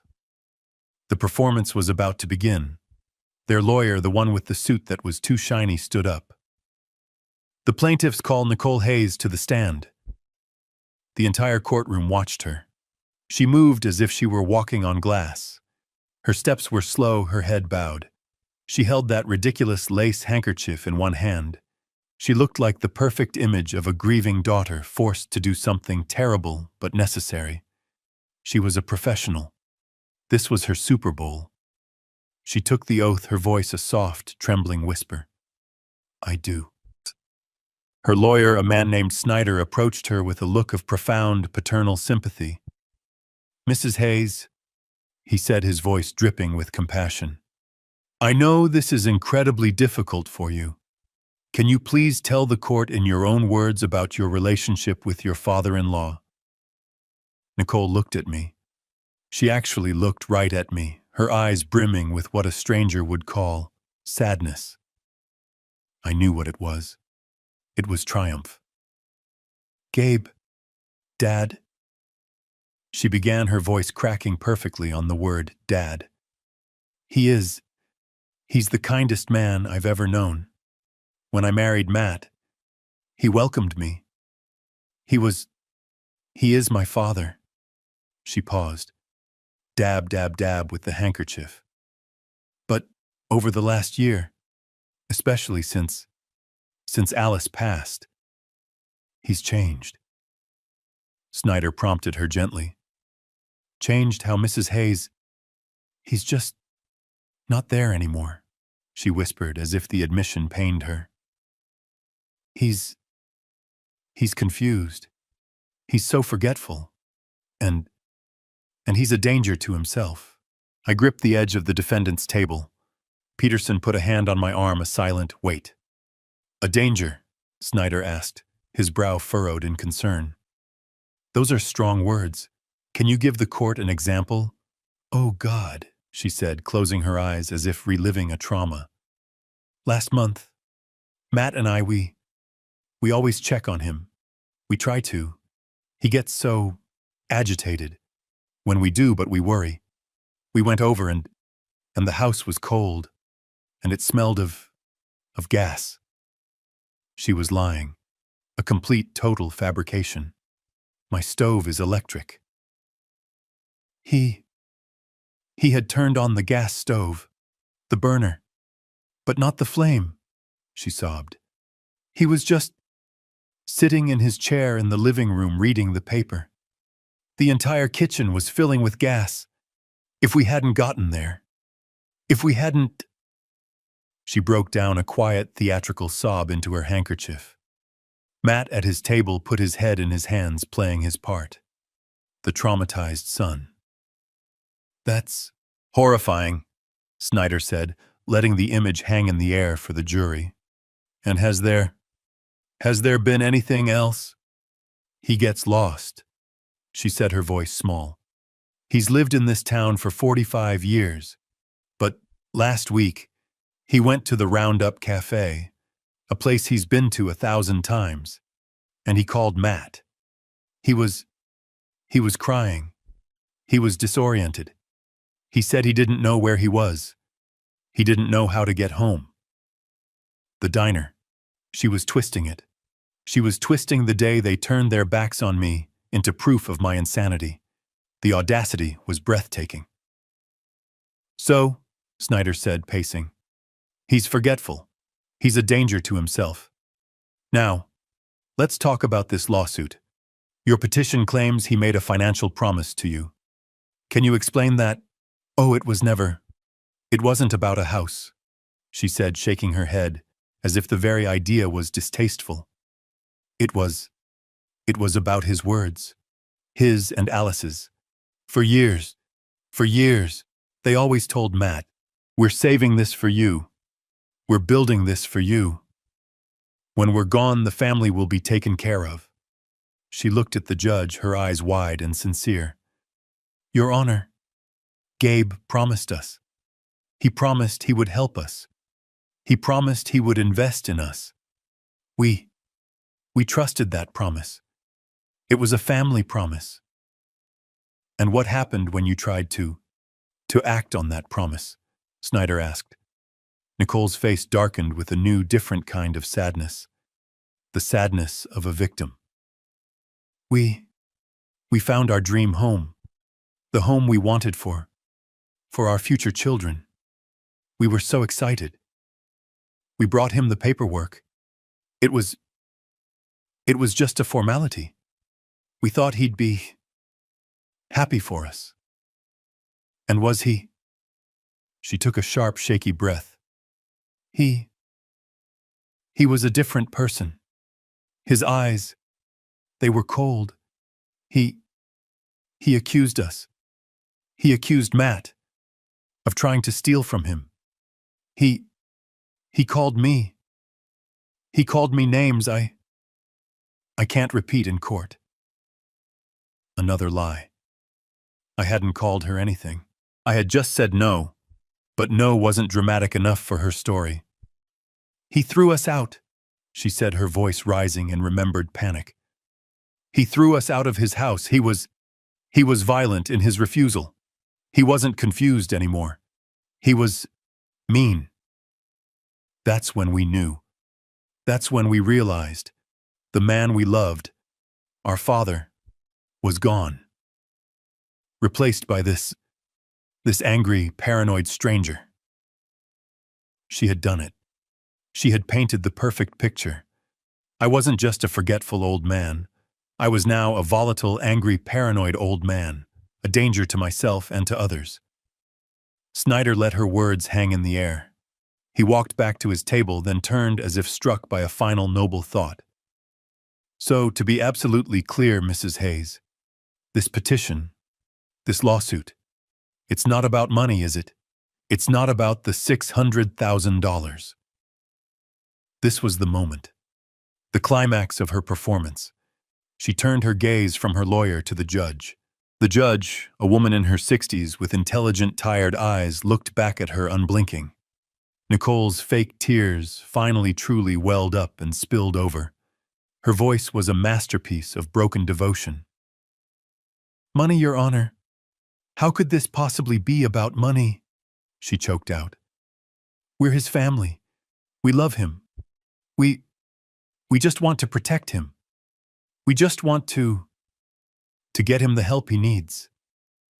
We want to manage his affairs so he can't hurt himself, so he can live out his years in safety and dignity. And then she went for the kill, the final vicious twist of the knife. And, she said, her voice breaking completely, we want to fulfill his late wife's greatest wish. I felt my blood run cold. Alice, Nicole whispered as if speaking of a saint. Alice always said that her only job in this world was making sure her family was taken care of, that Matt was safe. We're just trying to do what she would have wanted. I closed my eyes. The desecration was complete. She had taken the memory of my wife, the memory of Alice's love and strength, and she had twisted it. She had forged it into a weapon to justify her own bottomless, pathological greed. She had painted Alice, my Alice, as her accomplice. I heard a sniffle from the public gallery.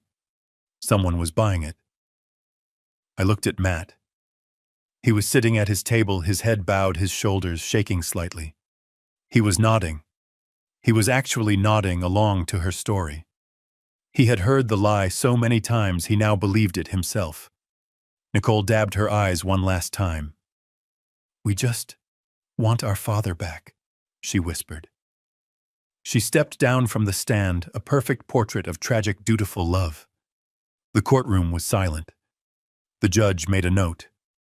Snyder looked at Peterson, his expression smug. Your witness, he said. But Peterson didn't stand up. Not yet. He just looked at me. I nodded. It was my turn. Snyder sat down looking like a cat that had just swallowed a canary. He was smug. He looked at Peterson. Your witness. I felt my hands grip the wood of the defendant's table. I expected Peterson to call me. I expected him to put me on the stand, to deny the lies, to deny the gas stove, to deny the violent outburst. Peterson stood up slowly. He was a big man, but he moved with a quiet, deliberate grace. He wasn't flashy like Snyder. He was granite. The defense calls Matthew Hayes to the stand. A wave of confusion rippled through the courtroom. I heard Nicole's sharp intake of breath. Matt, my son, looked up, his face a mask of complete shock. Snyder shot to his feet. "Objection, Your Honor. Mr. Hayes is my client. He is a plaintiff. The defense cannot call my client as their witness." Peterson didn't even look at him. He addressed the judge, a stern-looking woman in her 60s named Judge Evans. "Your Honor," Peterson said, his voice a calm rumble. "Mr. Hayes is not just a plaintiff seeking monetary damages. He is the proposed conservator. This hearing is to determine his father's mental capacity, and if that capacity is found lacking, to determine if Mr. Hayes is a suitable person to manage his father's life and estate. His character, his motives, and his judgment are not just relevant. They are the central issue of this entire proceeding. I intend to examine those motives." Judge Evans looked at Snyder. "This is a conservatorship hearing, Mr. Snyder, not a simple civil suit. I'm allowing it. Objection overruled. Mr. Hayes, take the stand." I watched my son. I watched him walk that long, lonely path from the plaintiff's table to the witness box.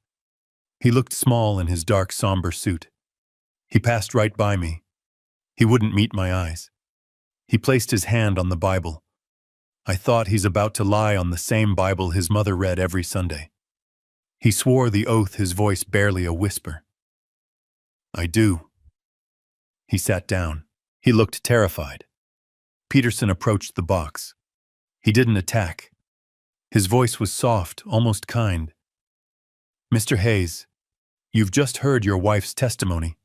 It was very moving. You must be terribly worried about your father." Matt visibly relaxed. This was familiar territory. The script. "Yes, sir," he said, nodding, finding his footing. "We both are. He's just not the man he was. He's confused. He's angry. We're scared for him." "Scared for him," Peterson repeated, nodding. "And you're worried about his finances, that in his confused state, he might mismanage them." "Yes. He worked his whole life for what he has," Matt said, gaining confidence. "We just want to protect that. Protect his legacy. It's what my mother Alice would have wanted." I felt my blood turn to ice. He dared. He dared to speak her name. He dared to use her as a shield for this. I looked at Peterson. Peterson's face was stone. "So, Mr. Hayes," Peterson continued, his voice still soft, "all of your actions, this lawsuit, this petition to have your father stripped of his rights, all of this comes from a place of love, of concern." "Yes," Matt said, his voice firm now. 100%. We just want to help him." "Help him," Peterson murmured. He paced a step. Then he turned, and the kindness was gone. His voice was no longer a rumble. It was a blade. "Let's talk about the specific ways you've tried to help him." Peterson walked to his briefcase.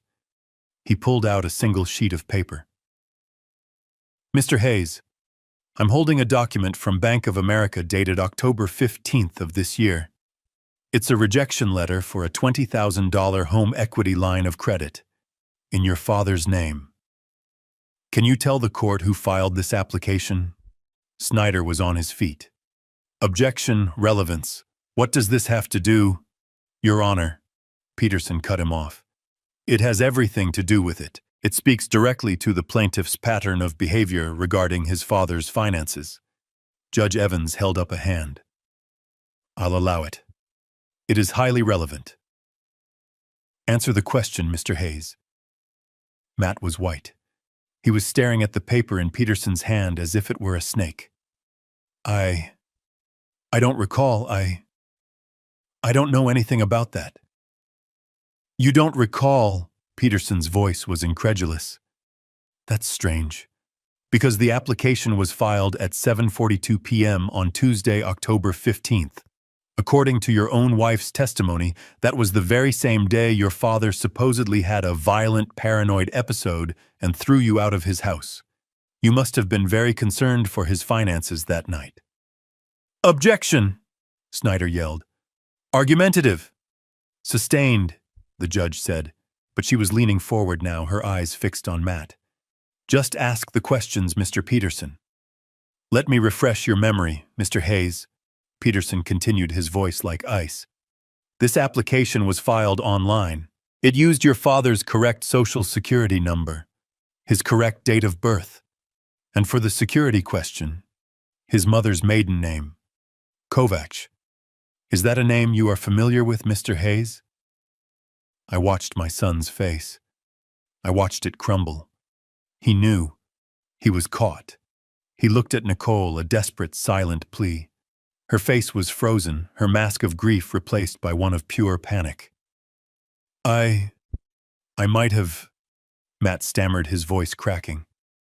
I was trying to check on his accounts, to see if he was okay. I was worried someone else might be stealing from him. You were checking on his accounts by applying for a $20,000 loan in his name without his permission? Peterson asked, his voice booming in the small courtroom. Is that what helping looks like, Mr. Hayes? Or is that what the Oregon State Penal Code calls identity theft? Objection! Snyder screamed, his face purple. My client is not on trial for... Sustained, the judge snapped. The jury will disregard that last comment. Mr. Peterson, you are on a very thin wire. My apologies, Your Honor, Peterson said, not looking sorry at all. He put the bank letter down. Let's move on. Let's talk about other ways you've helped your father. Matt was breathing hard now, his knuckles white on the railing of the witness box. Mr. Hayes, Peterson said, let's go back 1 week further, to October 10th.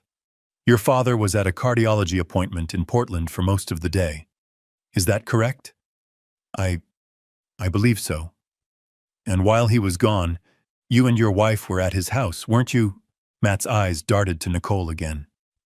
We stopped by to pick up his mail. He'd been forgetting. Forgetting the mail, Peterson said, nodding. Very thoughtful. The defense submits this affidavit. He handed a paper to the bailiff, who passed it to the judge. It's a sworn statement from Mrs. Agnes Henderson, your father's next-door neighbor of 45 years. In it, she testifies that she saw you and your wife Nicole inside your father's home for, and I quote, nearly a full hour. She also testifies that when your wife left, she was carrying a beige tote bag that was, quote, stuffed so full of papers I thought the handles would break. Peterson turned back to Matt. The kindness was gone. The civility was gone. This was an execution. Mr. Hayes, he thundered, were you helping your father when you broke into his file cabinet? Were you protecting him when you stole his 401k statements, his private pension documents, and his personal tax returns? We were worried, Matt shouted, his voice breaking. We were looking for his will. We were afraid. We were afraid in his confused state he might have lost it.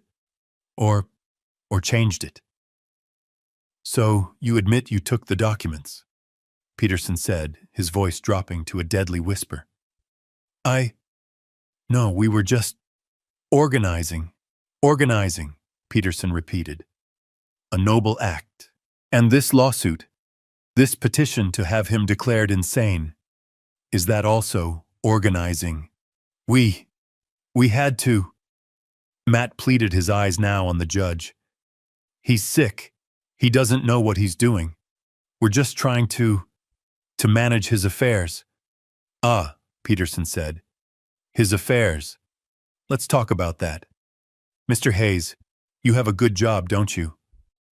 Regional sales manager at John Deere. Matt seemed to grab onto this like a lifeline, a topic he understood. Yes, he said, straightening up slightly. Yes, I do. You sell tractors, farm equipment, a solid, respectable job. an honest living. Yes, Matt said. Is it still correct, Mr. Hayes? Matt just stared at him. Oh. What? Peterson walked back to his briefcase. He pulled out another document. Mr. Hayes, were you not terminated, fired, from your position at John Deere 6 months ago, on May 1st, for embezzlement? The courtroom exploded.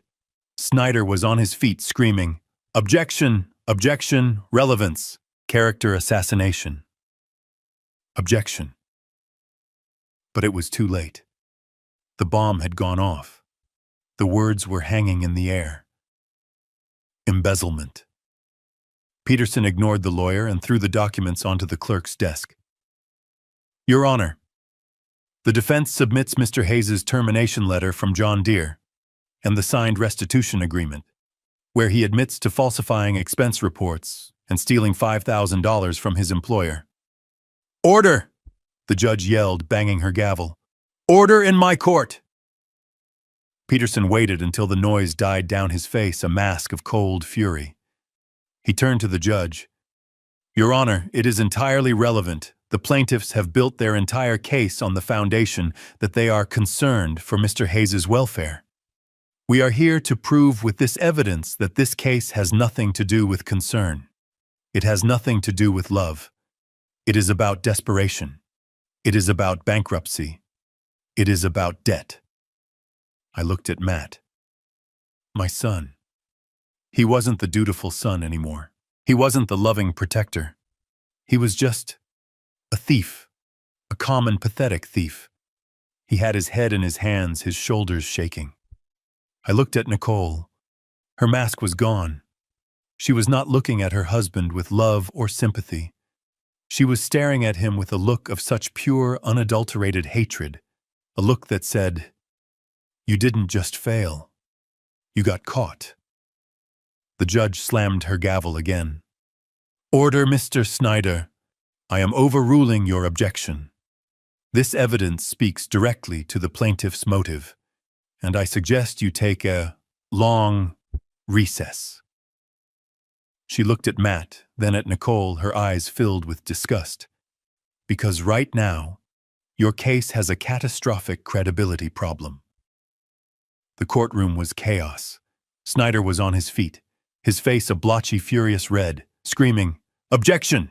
Judge Evans was banging her gavel, her voice cracking as she yelled, "Order, order in my court! I will clear this room!" I looked at my son. Matt was still in the witness box, but he wasn't a witness anymore. He was just wreckage. He was staring at his hands, his face pale and slick with sweat. He looked like a man who had just been in a car crash he didn't see coming. I looked at Nicole. Her mask of the tragic grieving daughter was gone. It had shattered, and what was left underneath was ugly. She was staring at Matt, not with sympathy, not with love. She was staring at him with a look of such pure, undiluted, venomous contempt. It was the look of a predator who had just watched her partner step in a trap, ruining the hunt for both of them. She was furious, trapped in a room with a failure, and she knew it. Judge Evans finally slammed her gavel one last time, a sharp crack that silenced the room.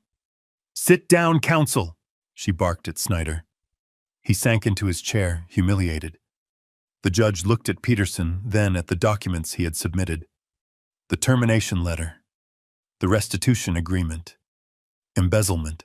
Her eyes, when they finally lifted, were cold as steel. She looked at Snyder. "Counselor," she said, her voice dangerously quiet. "Given this revelation regarding your client's fundamental credibility, do you have anything else you'd like to offer this court? Or are we done here?" I could see the panic in Snyder's eyes. His entire case, the only case he had, was that I was a paranoid, incompetent old man who needed to be protected. And Peterson had just proven in less than 5 minutes that I wasn't paranoid at all. I was being hunted. Snyder stood up. He was sweating. I could see the dark patch on the back of his shiny suit jacket. He fumbled with his papers, his hands shaking. He had one move left. It wasn't a legal move. It was a tantrum. It was a desperation play. He abandoned the incompetence argument completely. He abandoned the conservatorship. He knew that was dead. He pivoted. He turned his back on Matt, discarding his own client, and faced the judge. He tried to reclaim that compassionate fatherly tone he had used with Nicole, but his voice was trembling with rage. "Your Honor," he said, trying to sound reasonable, "what Mr. Peterson has just revealed about my client, Mr. Hayes, while unfortunate, and perhaps a sign of deep financial and emotional stress, it does not change the central moral fact of this case." I looked at Peterson. Peterson just leaned back, clasping his hands. A small, almost invisible smile touched his lips. He was letting him do it. He was handing him the rope. "And what moral fact is that, counselor?" Judge Evans asked, her voice dripping with impatience. "The fact, Your Honor," Snyder said, and he turned his arm outstretched, pointing a finger directly at me. "The fact that Mr. Gabriel Hayes, my client's father, is a wealthy man." I stiffened. Here it was. "He is sitting on a paid-off house that we have established is worth at least $600,000. He is sitting on a massive 401k. He is sitting on a pension. He has, by his own admission, no debts, and he has refused, cruelly, to help his only child." Snyder was pacing now, finding his rhythm. He was no longer a lawyer. He was a preacher full of fire and false righteousness. "Yes, my client made a mistake," he yelled. "A terrible mistake born of desperation, a desperation that was caused by his own father. This wealthy, comfortable, retired man who refused him, who looked his only family in the eye and refused to help. He was trying to make me the villain. He was trying to say that my no was the crime that led to all the others." He slammed his hand on the plaintiff's table. Nicole, lost in her own panic, jumped. "That, Your Honor, that is the real abuse in this courtroom. That is moral cruelty. That is a father failing in his most basic fundamental duty. My clients are here on their knees begging for help. And this man has the power to fix all of it. He has the power to save his family. But he won't." He pointed at me again.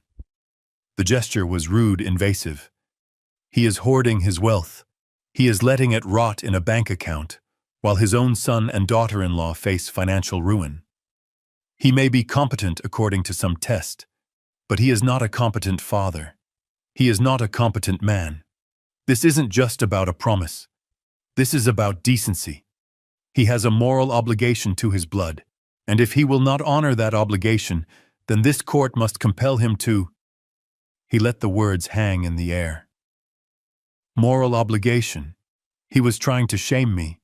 He was trying to shame the judge into forcing me to give them the $600,000 as a punishment for being a bad father. I looked at Matt, my son, still sitting in the witness box. He was listening to this. He was nodding. He was actually nodding. He believed it. After everything, after being exposed as an embezzler, a liar, a thief, he still believed he was the victim. He believed he was entitled to my money. He believed I was the cruel one. The rage in my chest was so cold it burned. This was the man I had raised. This was the legacy Alice and I had built. A weak, entitled thief who felt the world owed him everything. Peterson stood up. He hadn't objected. He hadn't said a word. He had let Snyder dig his own grave shovel by shovel. "Your Honor," Peterson said, his voice calm, cutting through the heavy silence. "Mr. Snyder makes a passionate, if highly irrelevant, argument, but I thank him." Snyder looked confused. He had expected a fight. "I thank him," Peterson continued, "because he has brought us perfectly, and finally, to the central point of this case." Peterson looked at me. then at Matt, then at Nicole. Mr. Snyder is correct about one single thing. His entire case, his original case for $600,000 and his new desperate argument for moral obligation, is built on one fundamental assumption. He paused, letting the weight settle. The assumption is that my client, Gabriel Hayes, is, as Mr. Snyder so eloquently put it, a wealthy old man sitting on a pile of money. Snyder frowned. He is, we have the documents, the 401k, the pension, the house, he's hoarding it. Peterson smiled. It was the coldest, most terrifying smile I had ever seen. It was the smile of an engineer who had just checked the final calculation and knew the bridge was about to collapse exactly as he'd planned. Your Honor, Peterson said, turning to face me, I'd like to address that assumption, because there has been a significant misunderstanding of the facts. A gross miscalculation of my client's actual financial situation. Nicole, who had been staring at Matt with pure hatred, suddenly snapped her head toward Peterson. Her eyes, they lit up with a new, hungry, desperate light. More money is there. More I knew what was coming. I took a deep breath. Your Honor, Peterson said, turning to the judge, my client, Gabriel Hayes, is not in fact a wealthy man at all. Snyder scoffed. Your Honor, that's absurd. We have the documents. The 401k, the pension. The house, he's hoarding it. Peterson smiled. It was the coldest, most terrifying smile I had ever seen. It was the smile of an engineer who had just checked the final calculation and knew the bridge was about to collapse exactly as he'd planned. Your Honor, Peterson said, turning to face me, I'd like to address that assumption, because there has been a significant misunderstanding of the facts. A gross miscalculation of my client's actual financial situation. Nicole, who had been staring at Matt with pure hatred, suddenly snapped her head toward Peterson. Her eyes, they lit up with a new, hungry, desperate light. More money is there. More I knew what was coming. I took a deep breath. Your Honor, Peterson said, turning to the judge, my client, Gabriel Hayes, is not in fact a wealthy man at all. The room went completely silent. Snyder's smirk froze. Matt looked up, his face a mask of confusion. What kind of trick is this? Snyder stammered. We've seen his statements. You've seen what my client wanted you to see. Peterson said, his voice like silk. Mr. Hayes is a retired engineer. He lives on a fixed pension of $2,800 a month. The 401k you're so obsessed with contains... Let me check. He pulled out a single paper. Yes. A balance of $84,000. Not $600,000. Not millions. 84. Barely enough to cover his own end-of-life care, let alone a luxury home for his ungrateful son. Snyder looked like he'd been slapped. But the house is worth $600,000, and it is paid for, Peterson agreed. It is also Mr. Hayes's primary and only significant asset, the asset your clients are trying to steal, which would leave Mr. Hayes destitute. Nicole was on her feet.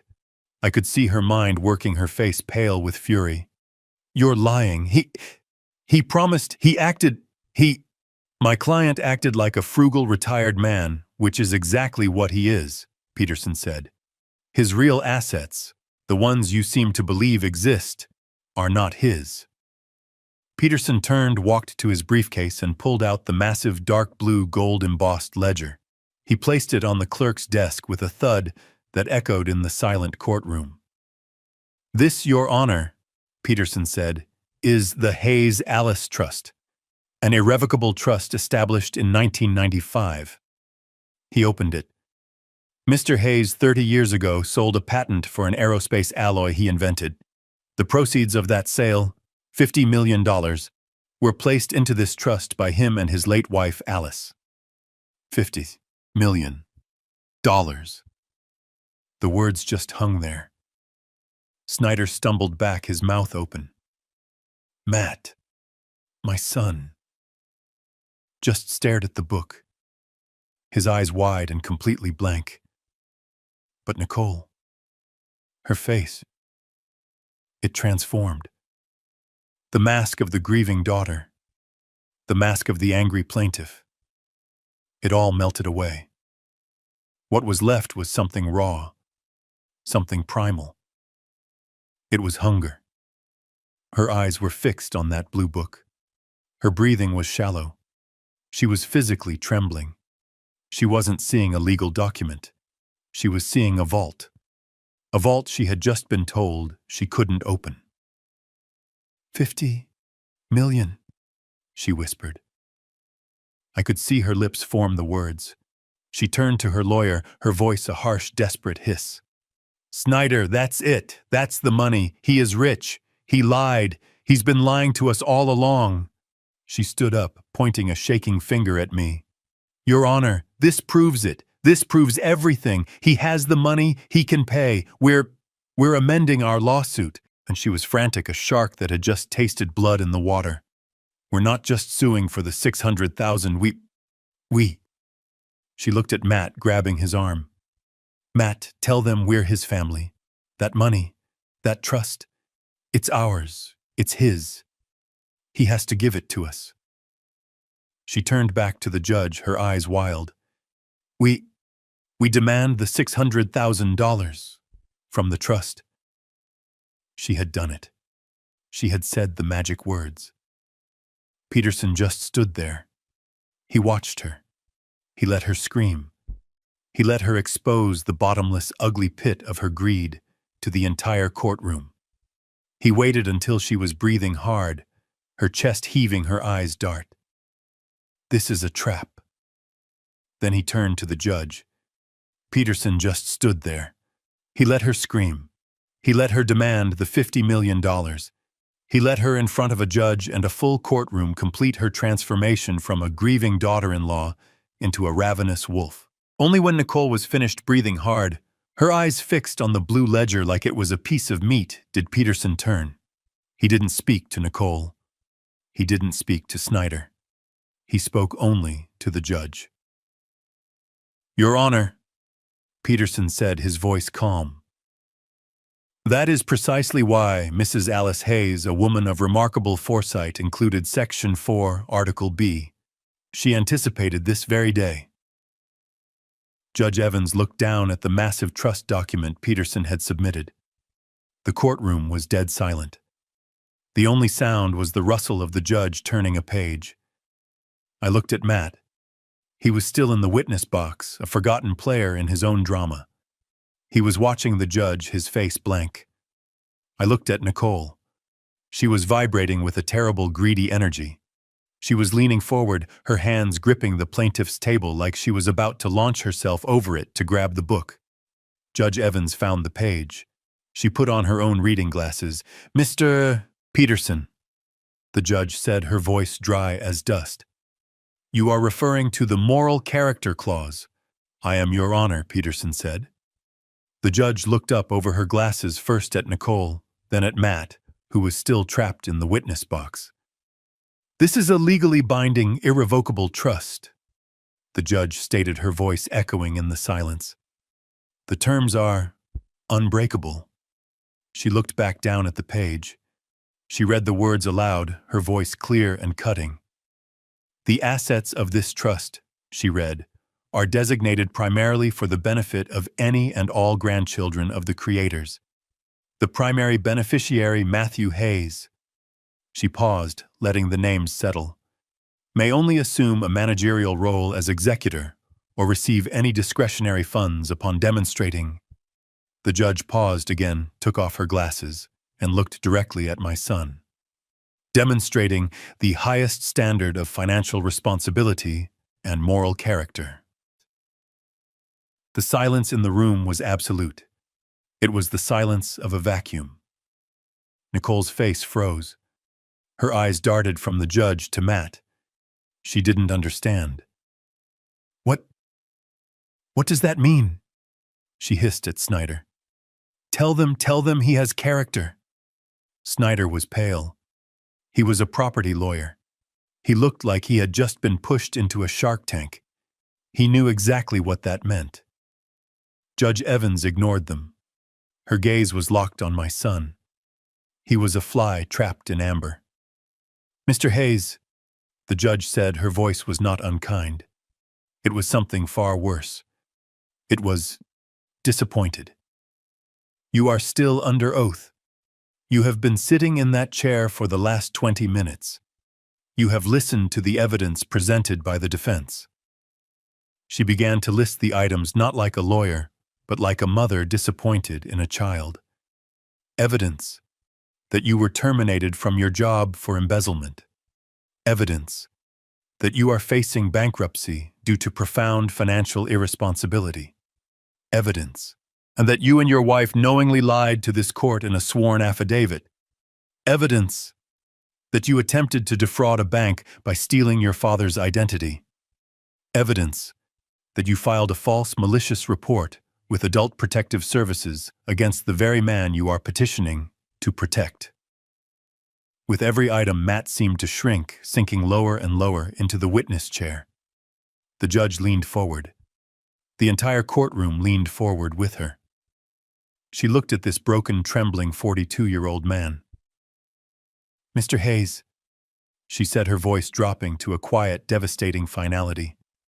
"My question for you is this." She held his gaze.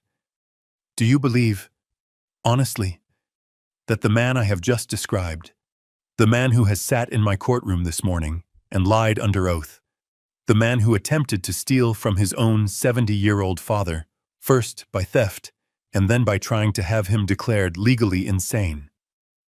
She paused. "Do you really believe that this man, that you, meet the highest standard of moral character?" The question landed. It was not a question. It was a verdict. Matt's face crumpled. It was the same look I saw when he was 10 and had to give me that $20 bill. The look of being caught, of being known, of having nowhere left to hide. He opened his mouth. A small, dry croak came out. He looked at Nicole. Her face was a mask of pure, white-hot rage. He looked at me. I just looked back. I felt nothing. Just empty. He looked at the judge. And the man I had raised, the son of Alice Hayes, broke. He put his face in his hands. And in a courtroom full of strangers, he began to sob. Ugly, heaving, pathetic sobs. The sobs of a man who had just lost everything. Not just the $600,000. He had just lost $50 million. Matt just stared. He couldn't answer the question. He sat there in the witness box, a 42-year-old man in a suit reduced to a hollow shell. The judge's words hung in the silence. "Do you really believe that you meet the highest standard of moral character?" It wasn't a question. It was a mirror. And in it, my son was finally forced to see what he had become. He opened his mouth. A dry, rasping sound came out. No words. He looked at Nicole, his wife, the woman he had started this entire war for. Her face was white. Her eyes were wide, not with fear for him, but with fear for herself. She wasn't looking at her husband with sympathy. She was staring at a losing investment. She was staring at the failure who had just cost her $50 million. And Matt, he saw it. He saw the contempt in her eyes. The mask was gone. The love and devotion had evaporated. All that was left was the raw, ugly greed and the rage that he had been caught. He turned back to the judge. His face crumpled. It wasn't the clean, noble crying of his wife's performance. It was ugly. He collapsed in on himself, his shoulders heaving. He put his face in his hands, and the sound that tore out of him was the sound of a man who had just lost everything. A pathetic, gasping, choking sob that echoed in the dead-silent courtroom. He wasn't crying for me. He wasn't crying because he was an embezzler. He wasn't crying because he had lied or stolen or tried to destroy his own father. He was crying because he had lost. He was crying because he had been caught. Snyder, the slick lawyer, just sat down. He dropped his pen. He didn't object. What was there to object to? The truth, Judge Evans watched the performance for a long, cold moment. She let him sob. She let the entire courtroom watch him disintegrate. Then she banged her gavel. The sound was like a gunshot. Crack! Order! She said, her voice cutting through his cries. The witness will compose himself. Matt tried. He fumbled for a tissue. He couldn't stop shaking. The judge didn't wait. She looked down at the pile of documents. Peterson's evidence, the termination letter, the affidavit from Agnes Henderson, the fraudulent bank application, the official court-ordered cognitive evaluation that declared me perfectly sane, and the blue ledger, the Hayes Alice Trust. This court has heard enough, she announced. Her voice left no room for argument. This hearing is twofold. First, the civil suit filed by the plaintiffs Matthew and Nicole Hayes for $600,000. She looked at Snyder. Counselor, your entire case was built on a foundation of promissory estoppel and your client's emotional distress. Given that your client's own actions, namely embezzlement and fraud, are the actual cause of his distress, and that your other client, Mrs. Hayes, was found to be lying on the stand about the gas leak, this court finds the claim to be not only baseless, but frivolous, malicious, and an act of profound bad faith. She took a breath. The civil suit for $600,000 is hereby dismissed, with prejudice, which means you can never file it again. Nicole let out a small, strangled gasp. Second, the judge continued, her voice growing colder. We have the petition for conservatorship. The petition to have Mr. Gabriel Hayes declared mentally incompetent. She looked at me. For the first time, her expression softened for just a fraction of a second. Then she looked back at Matt. This court finds that the defendant, Mr. Gabriel Hayes, is not only perfectly competent, in fact, according to Dr. Miller's report, he is in the 99th percentile for cognitive function, but he has also demonstrated a level of restraint and dignity that this court finds admirable.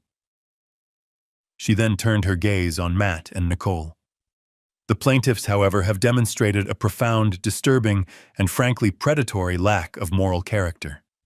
The petition for conservatorship is denied effective immediately. Snyder was already stuffing papers into his briefcase. He was done, but the judge wasn't. And finally, she said, we have the matter of the Hayes Alice Trust. Nicole, who had been frozen, suddenly looked up. There was a flicker of insane, desperate hope in her eyes. Judge Evans looked down at the blue ledger. Mr. Peterson, she said, the moral character clause. It is ironclad. This court finds that Matthew Hayes has, by his own actions, admissions, and the overwhelming evidence presented here today, has irrevocably violated Section 4, Article B. She looked at Matt, who had stopped crying and was just staring, his face slick with tears. Therefore, the judge declared, Matthew Hayes is hereby permanently disqualified from ever serving as an executor, manager, or discretionary beneficiary of this trust. His interest, present and future, is terminated, effective immediately. It was over. A sound tore out of Nicole's throat. It was not a cry. It was a shriek, a raw animal sound of pure, thwarted rage. No, you can't. It's not fair. It's his. He's the son. You can't just take it from him. He's family. Peterson sat down. I stood up. I stood up slowly. My old knees cracked. I looked at Judge Evans. Your Honor, may I address the plaintiffs? The judge looked at me. She nodded. Briefly, Mr. Hayes. I turned. I didn't look at Matt. I looked at her. You keep using that word, I said, my voice quiet, but it carried in the dead silence of the room. Family. You talk about what you're owed, what you deserve. I finally turned my eyes to the witness box, to my son. He never asked, I said, my voice rough. He never once came to me as a son. He didn't come to me and say, Dad, I'm in trouble. I failed. I lost my job. I'm drowning. Please help me. I took a step closer. He came to me as a thief. He came into my house, the house his mother loved, and he rifled through my life. He stole my papers. He tried to steal my identity. He stole what he thought was all I had. He chose fraud instead of family. He was willing to tell a court of law that his own father was insane. He was willing to have me locked away. He was willing to make me homeless, just to get his hands on a few $1,000s from my 401k. I looked back at Nicole. Her face was a mask of disbelief. You're wrong, Nicole, I said. My $50 million was never the secret. I was never hiding money from you. I was trying to protect my son from himself. I was trying to give him a chance to be the man his mother Alice raised him to be. A man of character. I pointed at Matt, still weeping in the witness box. My money wasn't the secret, I said, my voice breaking with a cold, terrible clarity. His character's the secret. And now we all see it. I sat down. The silence was absolute. Judge Evans put her glasses back on. She looked at the plaintiff's table. This hearing is concluded, she said. She stood up. And furthermore, based on the testimony and evidence of embezzlement, perjury under oath, conspiracy to commit fraud, identity theft, and the filing of a false malicious report to Adult Protective Services, this court is referring this entire matter to the District Attorney's Office for a full criminal investigation. Crack. The gavel fell. It was done. I watched a bailiff walk over to Matt. He was no longer a witness. He was a defendant. Nicole was frozen, her mouth open, the shriek stillborn on her lips. She had lost. She had lost the house. She had lost the $50 million. She had lost everything. Peterson put his hand on my back. It's over, Gabe. I nodded. I stood up. I didn't look at them again. I didn't look at my son. I didn't look at the ruin I had built and the ruin he had become. I just walked out of the courtroom. I pushed open the heavy wooden doors and walked out into the bright, cold, ordinary sunlight. I sold the house in Oregon. I sold the old truck. I let the lawyers and the trust handle the rest. I used my pension, the money I had earned, the decoy money, and I bought a small 2-bedroom condo in San Diego. The place Alice and I always said we'd retire to but never did. The $50 million trust. It's still there. Peterson manages it. It goes to engineering scholarships now. It goes to the university where I developed the alloy. It builds things. It doesn't destroy them. Matt and Nicole, they're facing multiple felony charges. They declared bankruptcy. The last I heard, Nicole left him. She finally realized you can't get blood from a stone. I sit on my new balcony now. I can smell the salt from the ocean. I'm drinking coffee from a brand new machine. It works perfectly every time. I lost my son. But I kept my word to Alice. I protected our legacy, and I am finally at peace. Matt couldn't speak. He just broke. The man I had raised, the son of Alice Hayes, just sat there in the witness box, his face a grotesque mask of tears and sweat. He was a hollowed-out building, the foundation rotted, finally collapsing in on itself. He opened his mouth, but only a dry, rasping sound came out. He couldn't answer the question. He couldn't defend the indefensible. He looked at Nicole. Her face was no longer angry. It was white. Sheet white. A mask of pure, unadulterated terror. She finally understood. She had overplayed her hand. She had flown too close to the sun, and the reality of her failure was melting her wings. He looked at me. I just looked back. I felt nothing. Just a vast, cold emptiness. He turned back to the judge, and he did the only thing he could. He put his face in his hands, and he sobbed. Not the performance sobs of his wife. These were the ugly, choking, gut-wrenching sobs of a man who had just lost everything. Not just the $600,000. He had just lost $50 million. Snyder, the slick lawyer, just sat down. He dropped his pen. He didn't object. What was there to object to? The truth, Judge Evans watched the performance for a long, cold moment. She let him sob. She let the entire courtroom watch him disintegrate. Then she banged her gavel. The sound was like a gunshot. Crack! Order! She said, her voice cutting through his cries. The witness will compose himself. But he couldn't. He was gone. The judge didn't wait. She looked down at the pile of documents. Peterson's evidence, the termination letter, the affidavit from Agnes Henderson, the fraudulent bank application, the official court-ordered cognitive evaluation that declared me perfectly sane, and the blue ledger, the Hayes Alice Trust. This court has heard enough, she announced. Her voice left no room for argument. This hearing is twofold. First, the civil suit filed by the plaintiffs Matthew and Nicole Hayes for $600,000. She looked at Snyder. Counselor, your entire case was built on a foundation of promissory estoppel and your client's emotional distress. Given that your client's own actions, namely embezzlement and fraud, are the actual cause of his distress, and that your other client, Mrs. Hayes, was found to be lying on the stand, this court finds the claim to be not only baseless, but frivolous, malicious, and an act of profound bad faith. She took a breath. The civil suit for $600,000 is hereby dismissed, with prejudice, which means you can never file it again. Nicole let out a small strangled gasp like she'd been punched. Second, the judge continued, her voice growing colder. We have the petition for conservatorship. The petition to have Mr. Gabriel Hayes declared mentally incompetent. She looked at me. For the first time, her expression softened for just a fraction of a second. Then she looked back at Matt.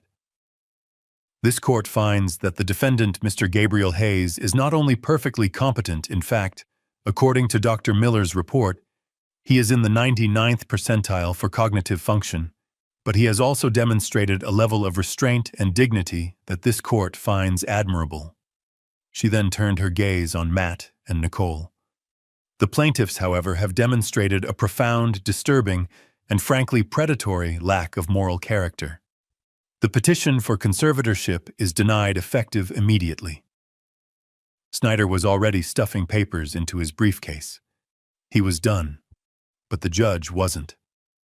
And finally, she said, we have the matter of the Hayes Alice Trust. Nicole, who had been frozen, suddenly looked up. There was a flicker of insane, desperate hope in her eyes. Judge Evans looked down at the blue ledger. Mr. Peterson, she said, the moral character clause. It is ironclad.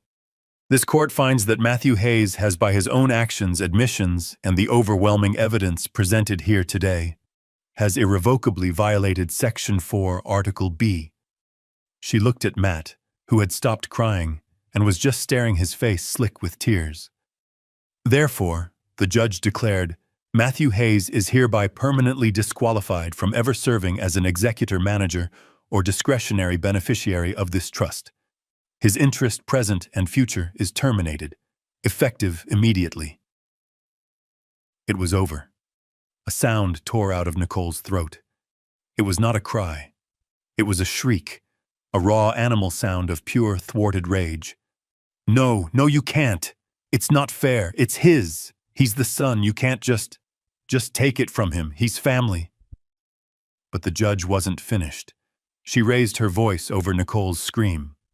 And furthermore, based on the testimony and evidence of embezzlement, perjury under oath, conspiracy to commit fraud, identity theft, and the filing of a false malicious report to Adult Protective Services. This court is referring this entire matter to the District Attorney's Office for a full criminal investigation. Crack. The gavel fell. It was done. Nicole stopped shrieking. She was just staring, frozen. She had lost. She had lost the house. She had lost the $50 million.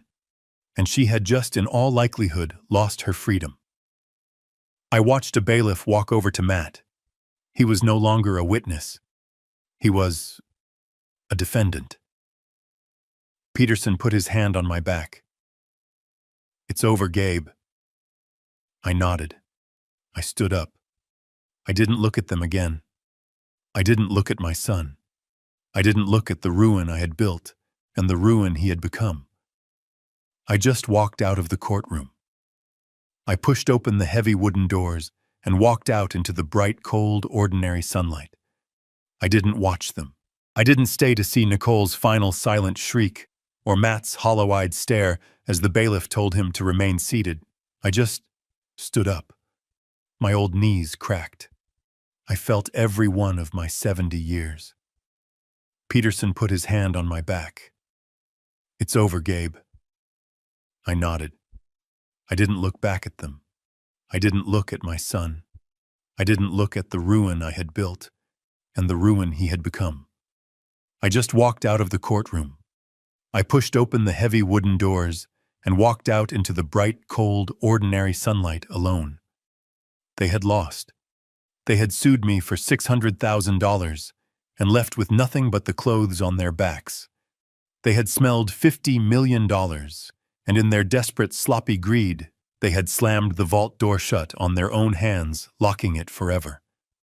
They would walk out of that courtroom, not just bankrupt, but facing a grand jury, criminal charges for fraud, identity theft, and perjury. They had lost their house, their non-existent inheritance, and their freedom. I sold the house in Oregon, the one with the cracked linoleum and the peeling paint. I sold the old F-150. I let Peterson and the trust handle the rest. I let the district attorney handle them. I took my pension, the money I had earned, the decoy money they thought was my whole world, and I bought a small 2-bedroom condo in San Diego. It's not big. It's not fancy. But the sliding glass door opens onto a small balcony. Alice and I always said we'd retire here. We always said someday. We were always saving, always waiting. I'm sitting on that balcony now. I can smell the salt from the ocean. The air is warm.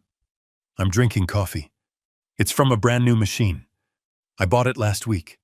It has a digital display and a built-in grinder. It works perfectly every single time. The $50 million trust, it's still there. Peterson manages it. As per Alice's final clear-eyed wishes since Matt failed the test, the money goes to where it can do some good. It's funding engineering scholarships at my old university. It's building libraries for kids who want to learn. It's building things that last, not things that get torn down by greed. I lost my son. I know that. I lost him a long time ago, maybe even before Alice died. I just didn't want to see it. But I kept my word to her. I protected our legacy. I protected what we built. And I am finally at peace. I spent 30 years hiding my wealth because I was afraid it would ruin my son's character. The irony is that my lack of wealth, or what he thought was a lack, is what truly exposed his.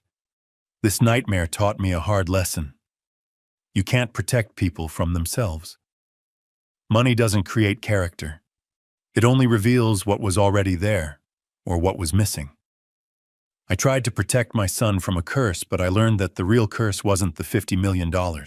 It was his own greed. My wife and I tried to teach our son the value of hard work by hiding our wealth. Do you think we made a mistake?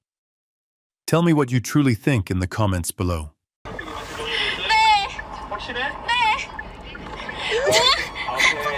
친구처럼 재방송할 거면 거꾸로 내뱉지도 말고 네. 왼쪽에 카메라 우왕, 나 진짜 사랑.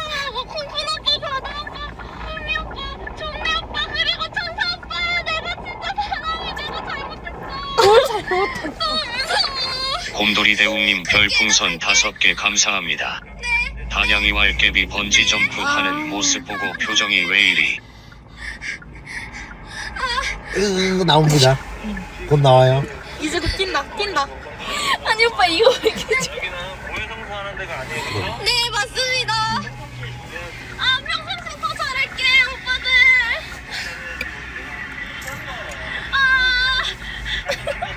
언제 나오냐?